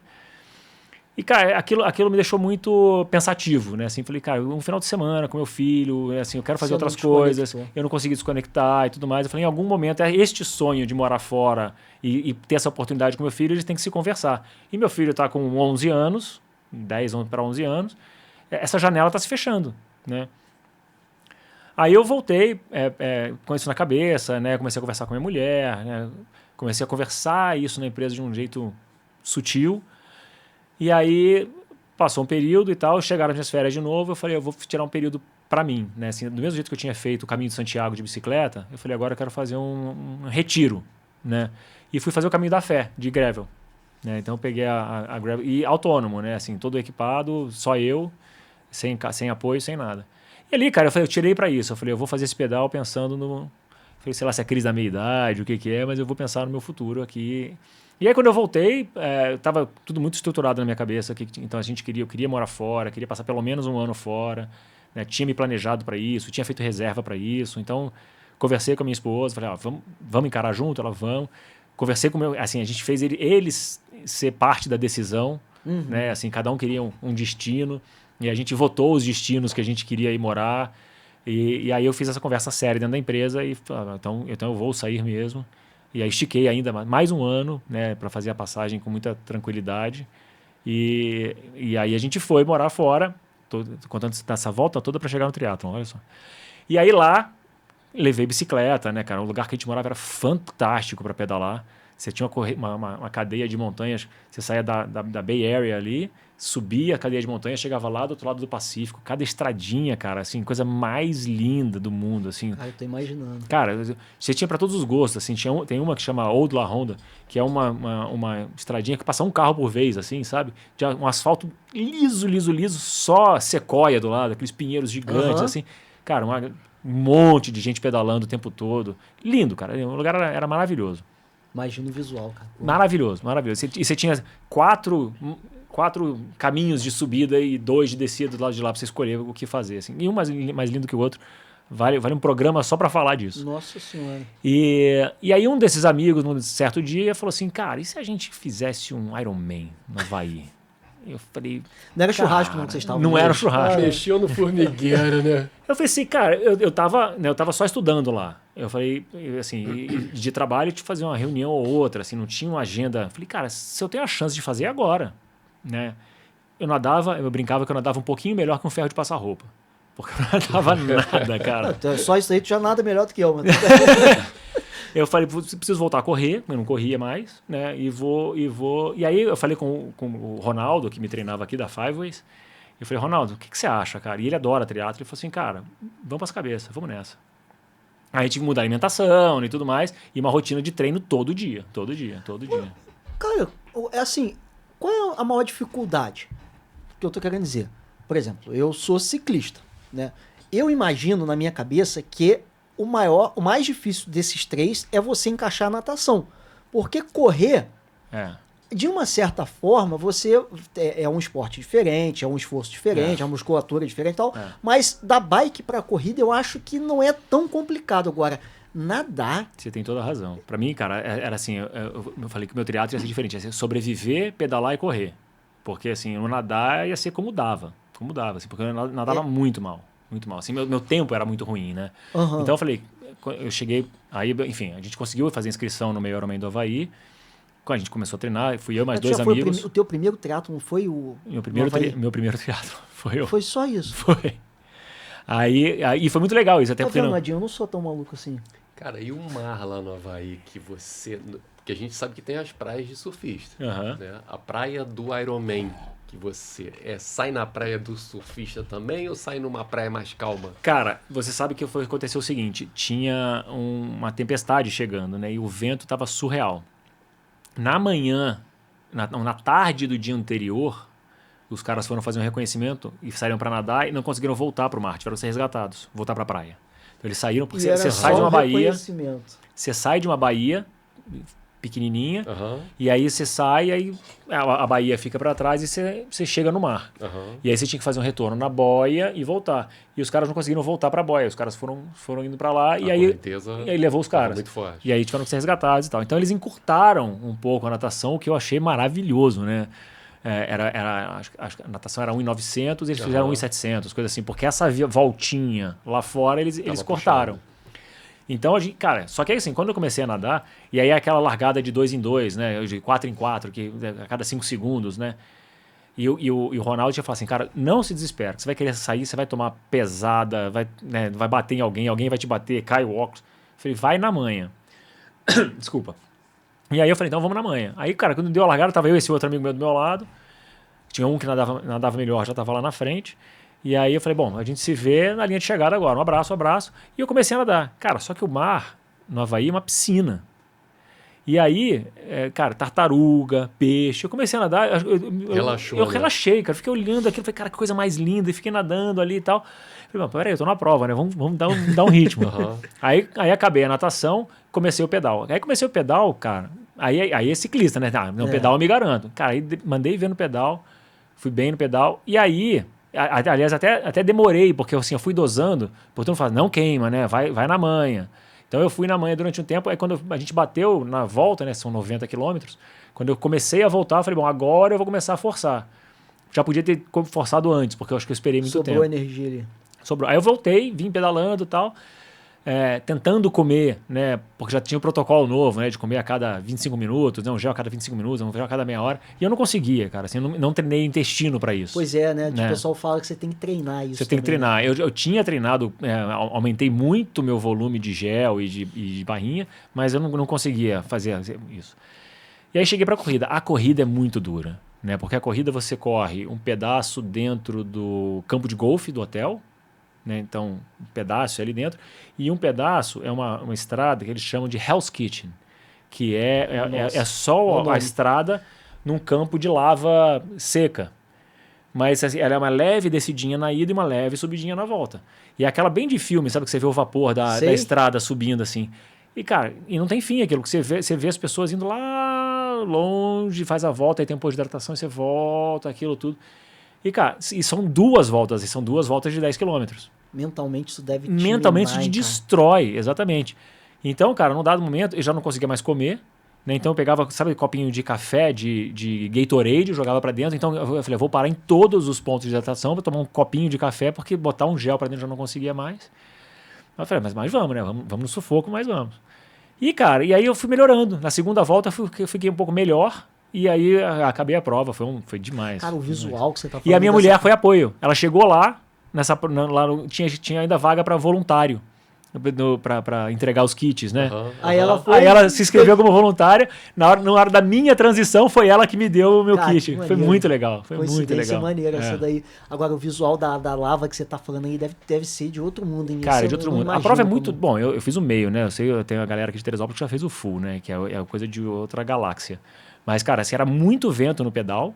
Então é lindo, né? Porque você vê a costa lá longe, só que você tá pedalando de lado assim, né? Por causa do vento. E a bike sofre muito, né? Com o vento. Muito. Né? E eu não estava acostumado com bike de triatlon. Peguei a bike emprestada. Perfilzão de pneu. Peguei a bike emprestada de um amigo meu e comecei a treinar, mas eu não tinha manha de pedalar com bike de triatlon.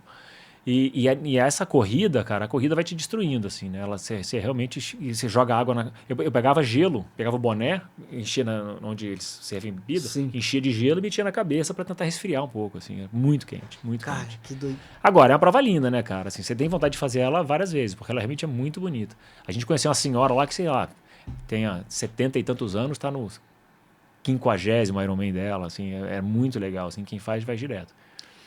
Então, eu fiz esse triatlon. Quando eu voltei para Califórnia de novo, aí tinha o Xterra de Lake Tahoe. E aí eu falei, vamos fazer, né? E aí eu continuei treinando, né? Então, o que eu falo que foi a sandália da humildade, porque foi com a diferença de uma semana eu fiz Lake Tahoe e Santa Cruz. Quando eu fui fazer o de Lake Tahoe, eu falei, eu tô muito forte. Acho que eu nunca entrei tão confiante numa prova, assim. E eu tinha acabado de ler o livro Iron War, que eu esqueci o nome dos atletas, mas são 2 atletas americanos que se revezaram ganhando o Ironman de Kona, né? É animal o livro, é animal o livro. Depois me falaram que foi um jornalista que fez e não é 100% como está descrito, mas o livro vale a pena de qualquer maneira. E o livro fala muito sobre isso, né? Sobre força mental, como os 2 atletas eram diferentes e tudo mais. E eu me inspirei, eu falei, cara, eu sou esse cara, eu vou voar, eu vou chegar grande nessa prova. Me empolguei. Entrei aí também, tempestade em Lake Tahoe. É um lago, cara, mas as ondas dentro do lago... Você achando que ia nadar numa piscininha. Mifo. Entrei na água 13 graus da natação, né, no lago. Entrei aquele frio com roupa grande, 13 de borracha. graus é quentinho, cara. Porra, velho. Ó, tu esqueceu comemorar em Teresópolis. Hein? Cara, eu esqueci. Pra cá, hein? A água, 13 Tô brincando, eu não senti os pés, cara. Gelado, eu não senti o pé batendo na água, eu já não senti mais o pé. E aí nadando, e aí, cara, eu falei, não é possível, eu tô indo pra boia e a boia tá indo embora. E a boia tava indo embora, porque o vento soltou a boia. E aí uma atleta me bateu e falou assim, não, já pode cortar direto, que a boia tá solta. Aí todos os atletas viram pra cá e começam a nadar pra praia de novo. E eram 2 voltas, você dava 2 voltas nesse circuito. Aí você sai na areia, dá uma corridinha de 100 metros, volta pra água pra dar a segunda volta. Essa corridinha de 100 metros aí é só pra ver se esquenta um pouquinho, né? Cara, nessa corridinha de 100 metros, eu saí completamente tonto. Eu corria meio cambaleando assim, e eu vi o pórtico lá, falei, não, vamos lá que tem mais uma volta. Aí quando eu saí da água pela segunda vez, aí você corre até a bike, né, pra trocar de roupa, e era isso, né, cara, era um trechinho de areia, aquele tapete pra você chegar lá. Eu não sentia o pé, assim, tava completamente dormente. Comecei a tirar a roupa de neoprene e tremendo, cara, não conseguia. Aí um amigo meu falou assim, bora, vamos junto. Eu comecei a botar a roupa, quando chegou no pedal, eu falei, bom, agora vai esquentar e agora eu vou voar. E aí, cara, você saía pelo asfalto, passava por debaixo da estrada e começava uma piramba, assim, enorme. E já uma galera empurrando. Eu falei, não vou empurrar nem a pau. Vambora. E aí a gente começou a subir. Quando chegou lá em cima, eu parei e falei, vou vomitar, não tô me aguentando. Aí eu falei pra ele, toca. Aí eu parei, baixei a cabeça no guidão assim, cara, com todo um calafrio. E eu falei, caralho, o que tá acontecendo, cara? Eu tava com essa prova forte, né? Eu queria me superar de qualquer jeito. E eu falei, não vai. E aí esse amigo meu ficou esperando, o Alê. Ele falou, não, vamos fazer junto essa prova, eu tô de boa aqui e tal. Aí eu comecei a pedalar devagarinho, não, agora vamos. Começou a entrar mais ou menos, mas eu tava mentalmente destruído. Mentalmente eu tava destruído. Começou o downhill, a gente começou a descer, ele na minha frente, eu vindo, e tinha que tomar um cuidado, porque no meio da trilha era areião, e na lateral era uma terrinha mais dura. Então eu ia bem no cantinho. E aí nessa do cantinho, de vez em quando, batia um arbusto no guidão, assim, né? Porque tava a folhagem que caía para dentro da pista. Passei 1, passei 2, passei 3. Em um, o guidão agarrou. Cara, eu tomei um voo. Eu dei uma cambalhota assim no ar, né, com bicicleta, uma capotada assim. Caí com a bike de frente para lá e eu de costas, aqui assim. Bati com as costas. Eu tava com o celular e a bomba nas costas. Eu fiquei com o desenho do celular marcado nas costas. Assim. A pancada foi violenta. E eu caí e saí ralando assim e quieto. E aí veio um cara por trás e passou por cima de mim. Ele bateu aqui na costela aqui assim e já caiu do outro lado e caiu também. Eu falei, bom, tô todo quebrado, né? Eu falei, agora eu tô todo quebrado. E o Alê não me viu, porque ele tava na frente e ele foi embora. Aí o cara veio, como é que você tá? E eu falei, pô, peraí, tô falando inglês, tô falando em português, o que eu tenho que falar agora, né, cara? E aí comecei, tô aqui, tá inteiro. Aí você lembra daqueles protocolos de segurança. Eu lembro meu nome, lembro a minha idade. Juro, cara, na minha cabeça, assim... Fazendo check. Aí daqui a pouco, aí cara, só porque eu tô fazendo esse check aqui, eu já devo estar ficando meio maluco, não é possível. Aí o cara, você tá bem? O cara, pegou a bicicleta dele e foi embora. Aí eu levantei e tal. Não, tô bem. Aí comecei a descer devagarinho, todo ralado. Aí o Alê tava lá embaixo me esperando. Falei, caralho, o que aconteceu com você? Eu falei, cara, tomei uma vaca descomunal. Aí a gente foi, e aí eu falei, bom, agora eu vou acabar a corrida. Aí eu falei, agora eu vou na corrida, eu vou na manhã. E aí fui correndo e tal. Bom, acabou a prova, acabei a prova, todo ralado. Literalmente, a prova acabou contigo. A prova acabou comigo, assim, sandália da humildade total, assim. Falei, caraca, como é que pode, cara? Eu me senti tão preparado para essa prova e foi um vexame. E aí, na semana seguinte, tinha o triatlon de Santa Cruz. E aí um outro amigo falou assim, cara, você já tá treinado, vamos lá. Eu falei, cara, não tem a menor chance, eu não vou me recuperar em tempo, né? De fazer uma prova num final de semana, fazer outro triatlon no final de semana. Ele, mas é isso, vai para se divertir, cara, vai, porque é linda a prova. Eu falei, quer saber, eu vou embora. Né? Minha previsão era de ficar 1 ano nos Estados Unidos. A gente acabou esticando 2 anos, porque um monte de coisa que a gente planejou fazer, a gente não conseguiu fazer. Então, e meu filho queria estudar 1 ano na high school lá. Então, quando a gente foi visitar a escola, ele falou, pô, rapaz, a gente podia pelo menos ficar mais 1 ano, né? Aí a gente conversou e falou, bom, vamos esticar mais 1 ano aqui. Pai, eu não aguentou, né? Ah, cara, eu e minha mulher, a gente se olhou assim e falei, cara, a experiência que a gente pode dar para ele, né? Assim, já estamos aqui, agora o mais difícil já foi. E aí, eu falei, quer saber, foda-se, vamos lá fazer a prova. E aí fui com ele, acordamos cedo, café da manhã, a gente saiu, chegou lá, estacionou, pegou o kit da prova e tal. Vamos embora. Falei, bom, você vai na minha frente, eu vou fazer a prova de boa. Tá bom. Aí começou a natação, a água estava mais gelada, estava 9 graus a água. A gente começou a nadar, aí você faz a volta no pier de Santa Cruz, né? Cara, comecei a nadar, cheio de leão marinho. Ele, falei, caralho, que maneiro, cara. Aí eu fui nadando, olhando os leão marinhos e tal, dei a volta. Aí quando saí, um cara que fez o Ironman comigo do Havaí, tava lá vendo a mulher fazer, o Sandro. Ele falou, pô, Beck, você tá bem, cara, você saiu bem da água, cara, toca ficha. Eu falei, pô, saí bem da água. Eu falei, pô, nadei tranquilo aqui. Aí fui, peguei a bike, saí pra bike. Cara, aí eu tava me sentindo bem na bike, cara. Eu falei, pô, aí não fui com a bike de triatlon, fui com a minha road bike normal. Porque o início, a saída da cidade era muito cheia de curvinha. Eu falei, eu vou tomar uma vaca de bike de triatlon que vai ser feio. E aí fui, cara, dei a volta. Lá na paradinha tinha um cara quebrado ainda, perguntei se ele precisava de ajuda. O cara, não, tá de boa. Aí voltei, cara, quando eu vi, tava na corrida. Falei, caraca, que prova legal. Sentiu, né? Nem senti que... E assim, cara, a vibe da prova, assim, Santa Cruz foi um dos primeiros lugares que eles fizeram triatlon lá. Então a cidade, né, todo mundo se envolve, voluntário pra cacete, gente gritando na beira da rua. Então você se distrai com as coisas, né? Aí, cara, comecei a corrida na beira do mar, né? Então é linda. Você vai correndo até um ponto e tal, e todo mundo gritando, um monte de gente diferente, sabe, assim, música. Cara, acabei a prova bem pra cacete. E aí eu escrevi um texto sobre essas 2 provas, né? Assim, como é que numa, se você está preparado, achando que vai arrebentar, não sei o quê, e a tua cabeça te trai. E como é que na outra você deixa a coisa fluir, né? Você entrou no flow ali, exatamente, da prova. Exatamente. Né? E você vai muito melhor.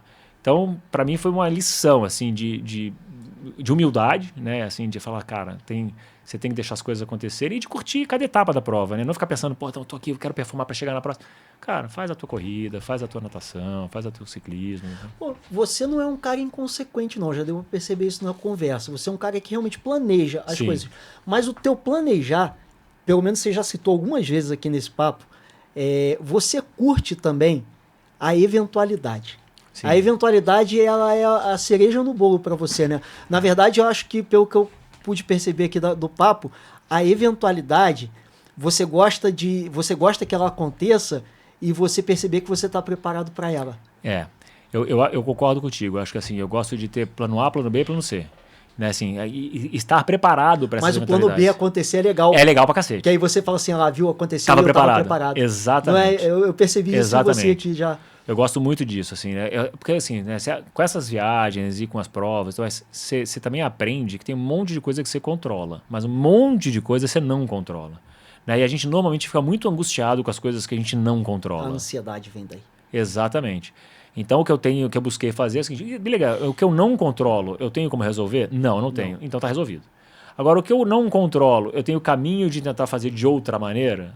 Se eu tiver, ótimo. Né? E essas adaptações, cara, eu falei no início do nosso papo, né? Muitas das coisas que eu planejei da minha vida deram errado e para coisas que deram mais certo.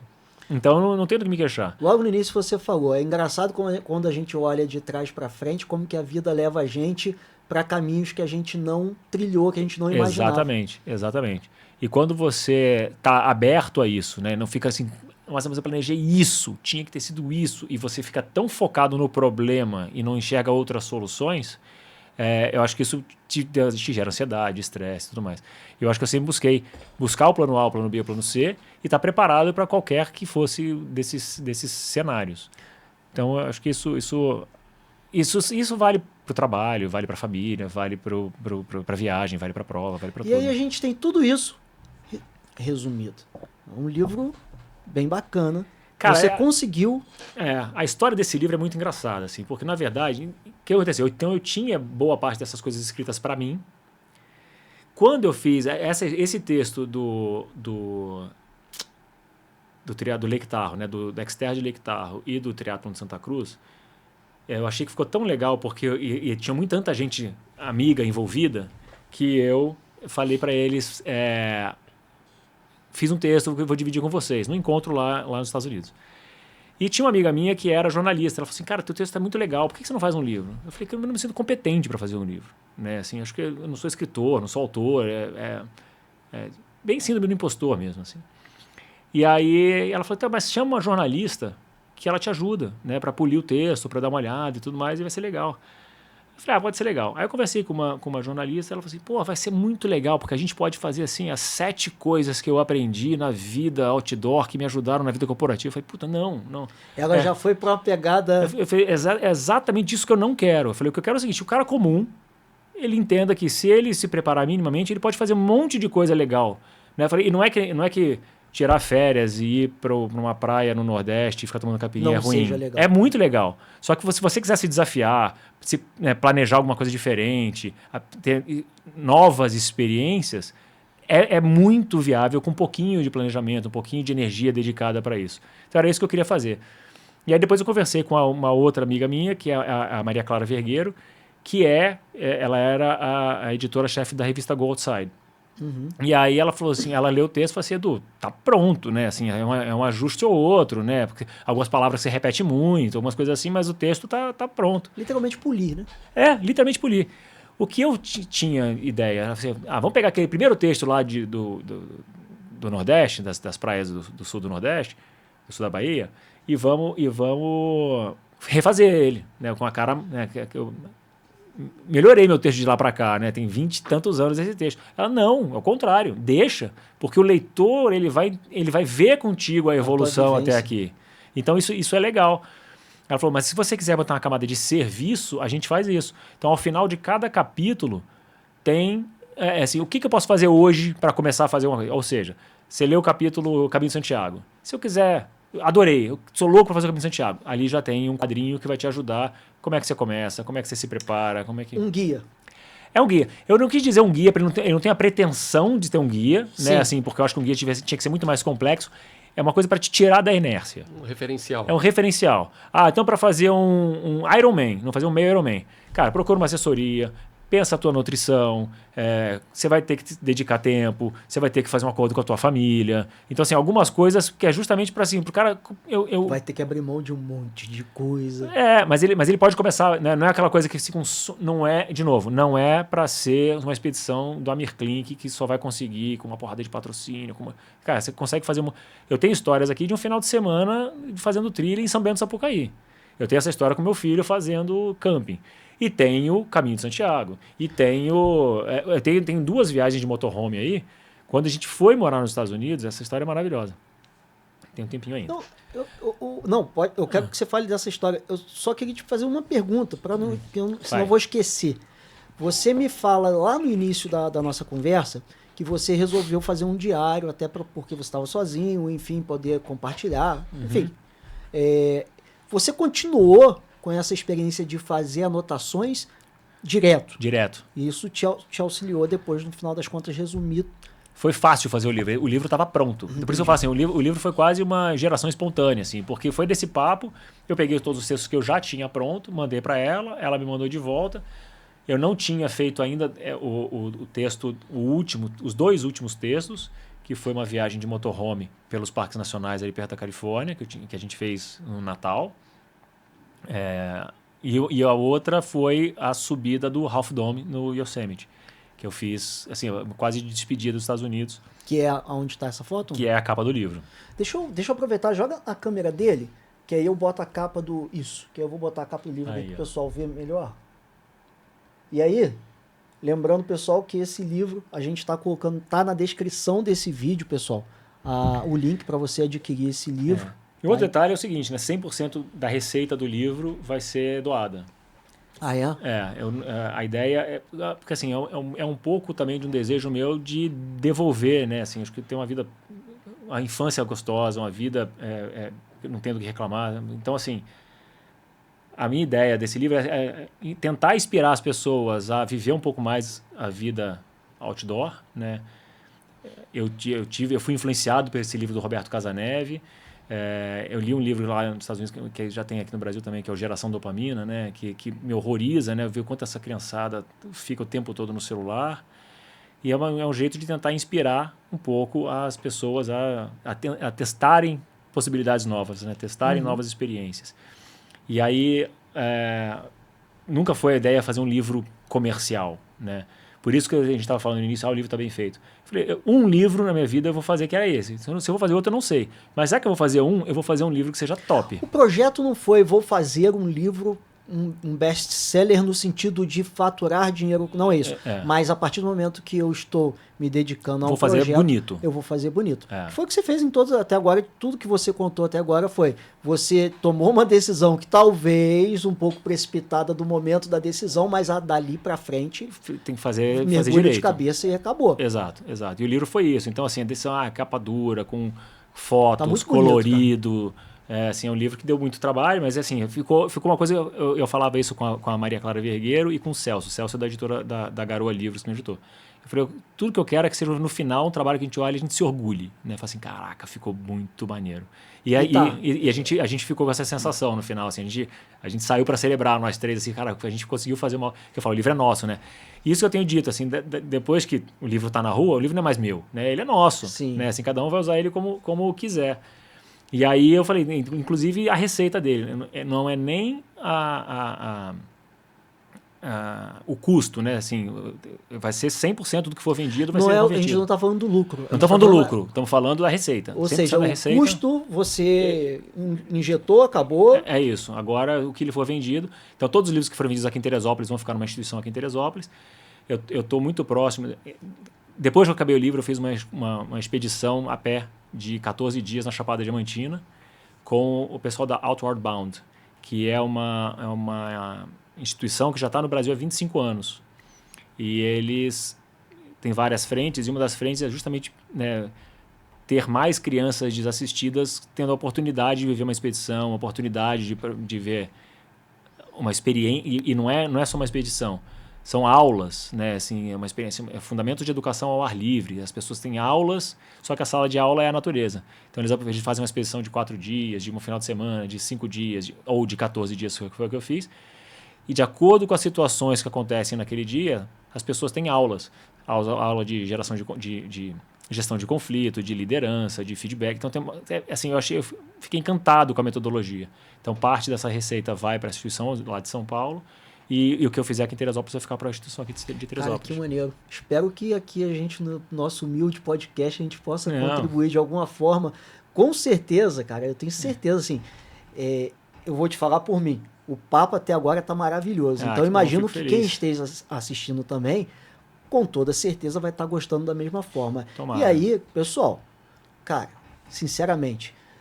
Vale muito a pena ler porque são mais detalhes, né? Aqui a gente está trocando uma ideia, está contando por alto os papos, mas são detalhes. É uma forma que você tem de escrever que é muito fluida, é sutil, é gostosa, é leve. Então... tem muita história que a gente não falou que tem aí. Eu começo o livro dizendo existia um programa, pra gente fechar aqui.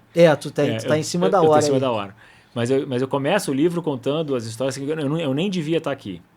Porque a brincadeira que a gente faz em casa, assim, eu tenho, né, meu irmão e minha irmã, minha irmã é 5 anos mais velha que eu, meu irmão é 7 anos mais velho do que eu. Então a fábrica estava fechada em casa. Ah, entendi. E aí minha mãe começou a ter uma gastrite. A gastrite era eu. Né? Assim, ela tomava anticoncepcional e eu apareci no mundo. Então essa foi a minha primeira vitória. Depois, aqui em Teresópolis, eu sofri uma tentativa de assalto e tomei um tiro. Aqui em Terê? Aqui em Terê, lá em 90 e tantos. Cara, tu é premiado. Esse prêmio aí não foi muito bom, não. O cara foi um resiliente nadador pra nascer e no triatlon meia boca. Na minha essência, eu tinha um nadador. E aí, depois, eu fui saltar de paraquedas em São Paulo já.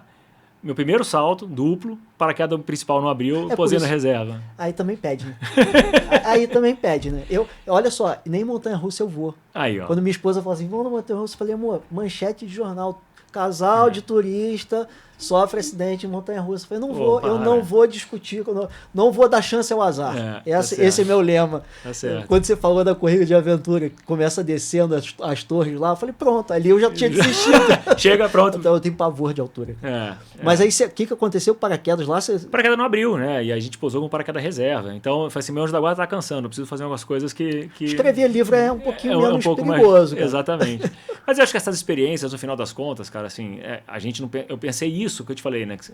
Ao longo do processo de escrever o livro e de refletir sobre essa evolução toda, eu até agora não tinha imaginado que essas experiências tiveram um impacto tão profundo em mim. Talvez essa vontade de experimentar coisas, fazer coisas, assim, naquele momento me deu a sensação de, cara, que a vida acaba, né? Assim, o tempo está passando. Se a gente não fizer agora, enquanto tem saúde, enquanto tem energia, enquanto tem vontade, talvez não consiga mais fazer.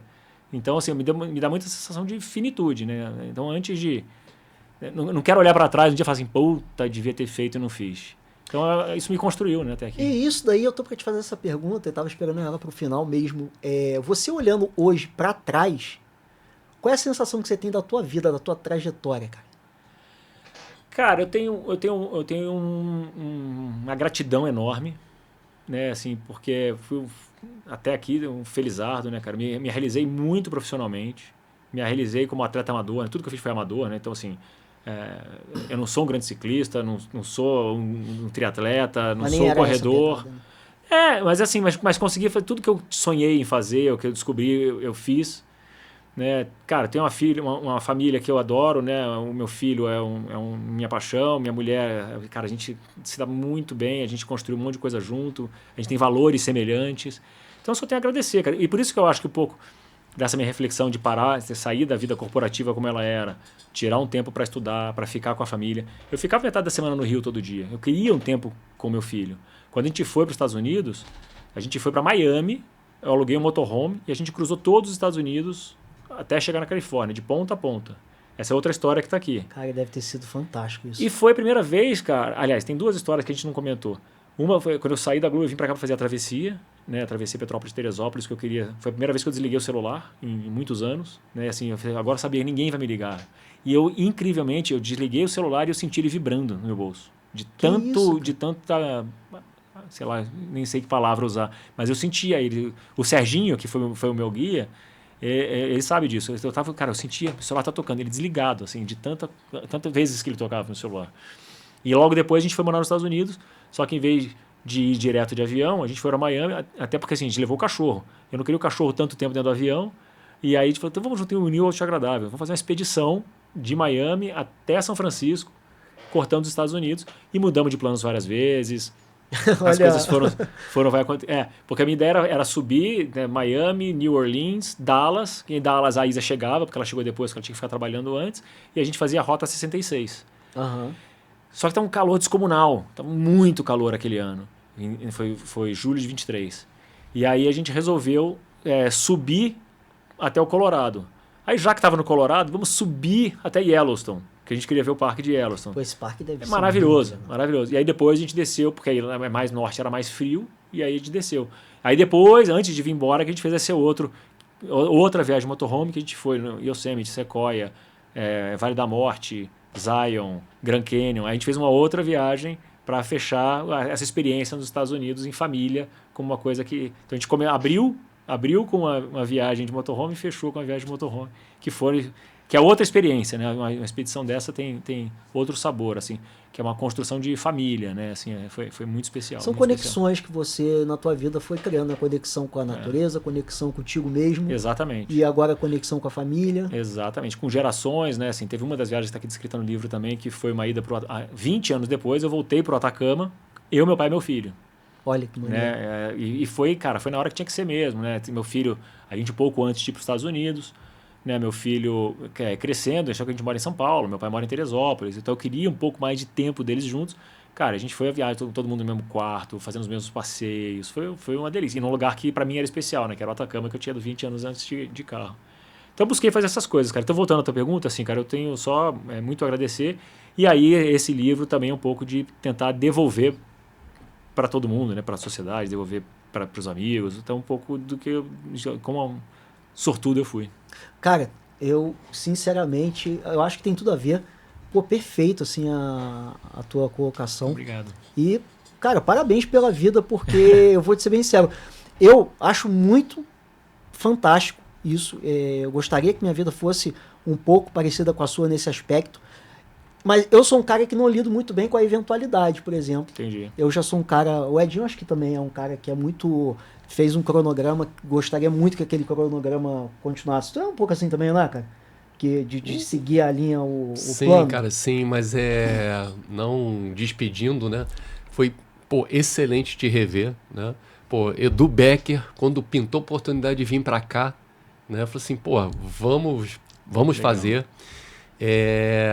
A vida, a rotina da vida de cada um faz parte, né? A gente esteve junto lá na faculdade e depois cada um foi pro seu lado. Exato. O engraçado, cara, eu não tinha esse aspecto do Edu de atleta. Eu passei por São Paulo durante 2010 a 2015. A gente não se encontrou lá. Poderia ter se encontrado lá. Né? Você coloca uma frase do Amir Klink no livro, né? Que a expedição, né, a expedição que naufraga é aquela que nunca saiu do porto. Que não saiu do porto. Cara, todas as suas expedições, cara, o teu barco não tem nem mais corda para aprender, cara. E isso é fantástico, porque tem gente que mora na cidade e nunca foi na praia, cara. É verdade. A pessoa mora na cidade e nunca foi no Parque Nacional. E o teu livro, cara, as fotos, cara, que tem no livro são magníficas, né? Obrigado. Então, toda essa tua história. Porque eu comecei a te acompanhar no Strava, eu falei, cara, nem sabia, apareceu lá nos Estados Unidos, lá Palo Alto, não é isso? Isso aí. Porra, eu falei, caramba, meu irmão, o cara tá pedalando, vê lá quase 5 mil quilômetros que você já rodou esse ano. Aí depois comecei a te seguir lá no Instagram, eu falei, caramba, triatleta, porra, de gravel, mountain bike, eu falei, cara, que maneiro que vai, maneiro. E a gente, cara, veio se reencontrar, sei lá, 20 e poucos anos, quase 30 anos depois. É verdade. E você, cara, com essa preciosidade, cara. Obrigado. Esse livro aí, né, falou muito do conteúdo, mas cada foto. Você falou da viagem com seu pai. A foto tá você, seu pai e seu filho juntos. Cara, Vamos você acha essa foto para mostrar aqui, pessoal, em casa. O primeiro desafio que você fez no Atacama, tem uma foto lá que eu não lembro agora o nome da localidade. Porra, aí, ó, passou aqui. Só foto, cara. Só foto magnífica. Aqui. Então, assim... Coloca na dele aqui, Virginia. Que eu... Parabéns. Aí, ó. Parabéns pro cara. Obrigado, que você se tornou ao longo da vida. Tu sempre foi, bacana. Todo mundo gostava de você lá no Colégio São Paulo, na faculdade. Sempre o cara, assim, amigável, né? Passou um monte de perrengue. Arrumou uma parceira, que é a Isa, que, é fenomenal. A gente brinca, né? Porque, vamos pedalar. Eu vou perguntar à minha esposa se eu quero ir, que a galera não tem alvará. E vocês fizeram uma parceria de vida, cara, que proporcionou, agregou muito mais pros três, né? Pros 4 com cachorro. Exatamente. Né? Do que aquela vida individual, cara. Então, assim, irmão, sensacional, cara. Porra. Nota 1000, Obrigadão, cara. Bom te rever. Obrigadão. E sucesso nas vendas, né? Não só pelo artigo que você construiu, né? Porque ele vai refletir no futuro de outras pessoas, né, cara? Essa é a ideia. Essa pegada de ajuda, né? De apoiar eventos e beneficentes, né? Essa questão de doação, é muito legal da sua parte. Eu vou terminar esse podcast, até porque ele realmente tá na hora, eu tô de olho aqui, tava controlando. Em um blog, tava comentando isso com o Edinho, como que as coisas se conectam. Em um blog seu, eu tava lendo, eu não sei se foi, acho que não foi você, acho que foi algum comentário de alguém que usou o termo em inglês enjoy the ride. Agora eu não lembro se foi alguém que comentou ou se foi você que escreveu, mas enfim. E eu tava brincando, falando com o Edinho. Alguns episódios nós gravamos com o José Gabriel, atual campeão brasileiro de mountain bike, né, XCO, e em algum momento a gente estava falando sobre curtir a jornada, né, e ver a frase curta o rolê, que é uma frase que me marcou pra caramba, que eu tô falando assim, cara, eu vou colocar essa frase em algum lugar na parede aqui do podcast, curta o rolê. E aí tem tudo a ver com Enjoy the Ride, tem tudo a ver com o podcast de hoje. Eu acho particularmente que você realmente está curtindo a sua vida, usando no presente, o estar curtindo, né? Porque a gente está falando meio que passado, pô, tua vida não tem metade. Exatamente. Então, assim, você está curtindo a vida, maneiro, continue assim. A gente está falando do volume 1, depois no futuro eu venho fazer o volume 2. Depois do livro já teve uma expedição, 14 dias, 14 dias. Chapada, né? Já sabemos que vai ter o volume 2, isso aí já é um spoiler. Outra coisa que eu esqueci de falar é o seguinte, no começo eu fiquei pensando em você no Indiana Jones, aí você vem e cita... Cara, eu adoro Indiana Jones. Então é o Eduardo Becker Indiana Jones de Teresópolis. E a capa do segundo livro tem que ser você com o chapeuzinho do Indiana Jones. Fechado. Tá? Fica aí fechado. A dica, fica o spoiler. Fechado. E pra finalizar, queria dizer que eu sou teu fã pelo teu estilo de vida. Eu que agradeço. Por tudo que você falou aqui, me amarrei. Cara, realmente você é um cara fenomenal. Obrigado. E eu não poderia deixar de finalizar esse podcast chamando de Dudu. Cara, tamo junto, meu velho. Edinho, obrigado. Tamo junto, cara. Foi um prazer. Obrigado, gente. Pessoal de casa, cara. Obrigado a oportunidade, hein? Como sempre, deixa a sua curtida, deixa o seu comentário se você curtiu muito ou se você curtiu demais esse podcast. Menos do que isso, eu não admito. E compra o livro. E compra o livro, galera. Compra o livro, tá na descrição. E tô também super aberto. Se alguém comprou o livro, ouviu uma história, quer uma dica, pode me acessar pelas redes sociais aí que eu respondo. Galera, é isso. Não tem mais o que falar.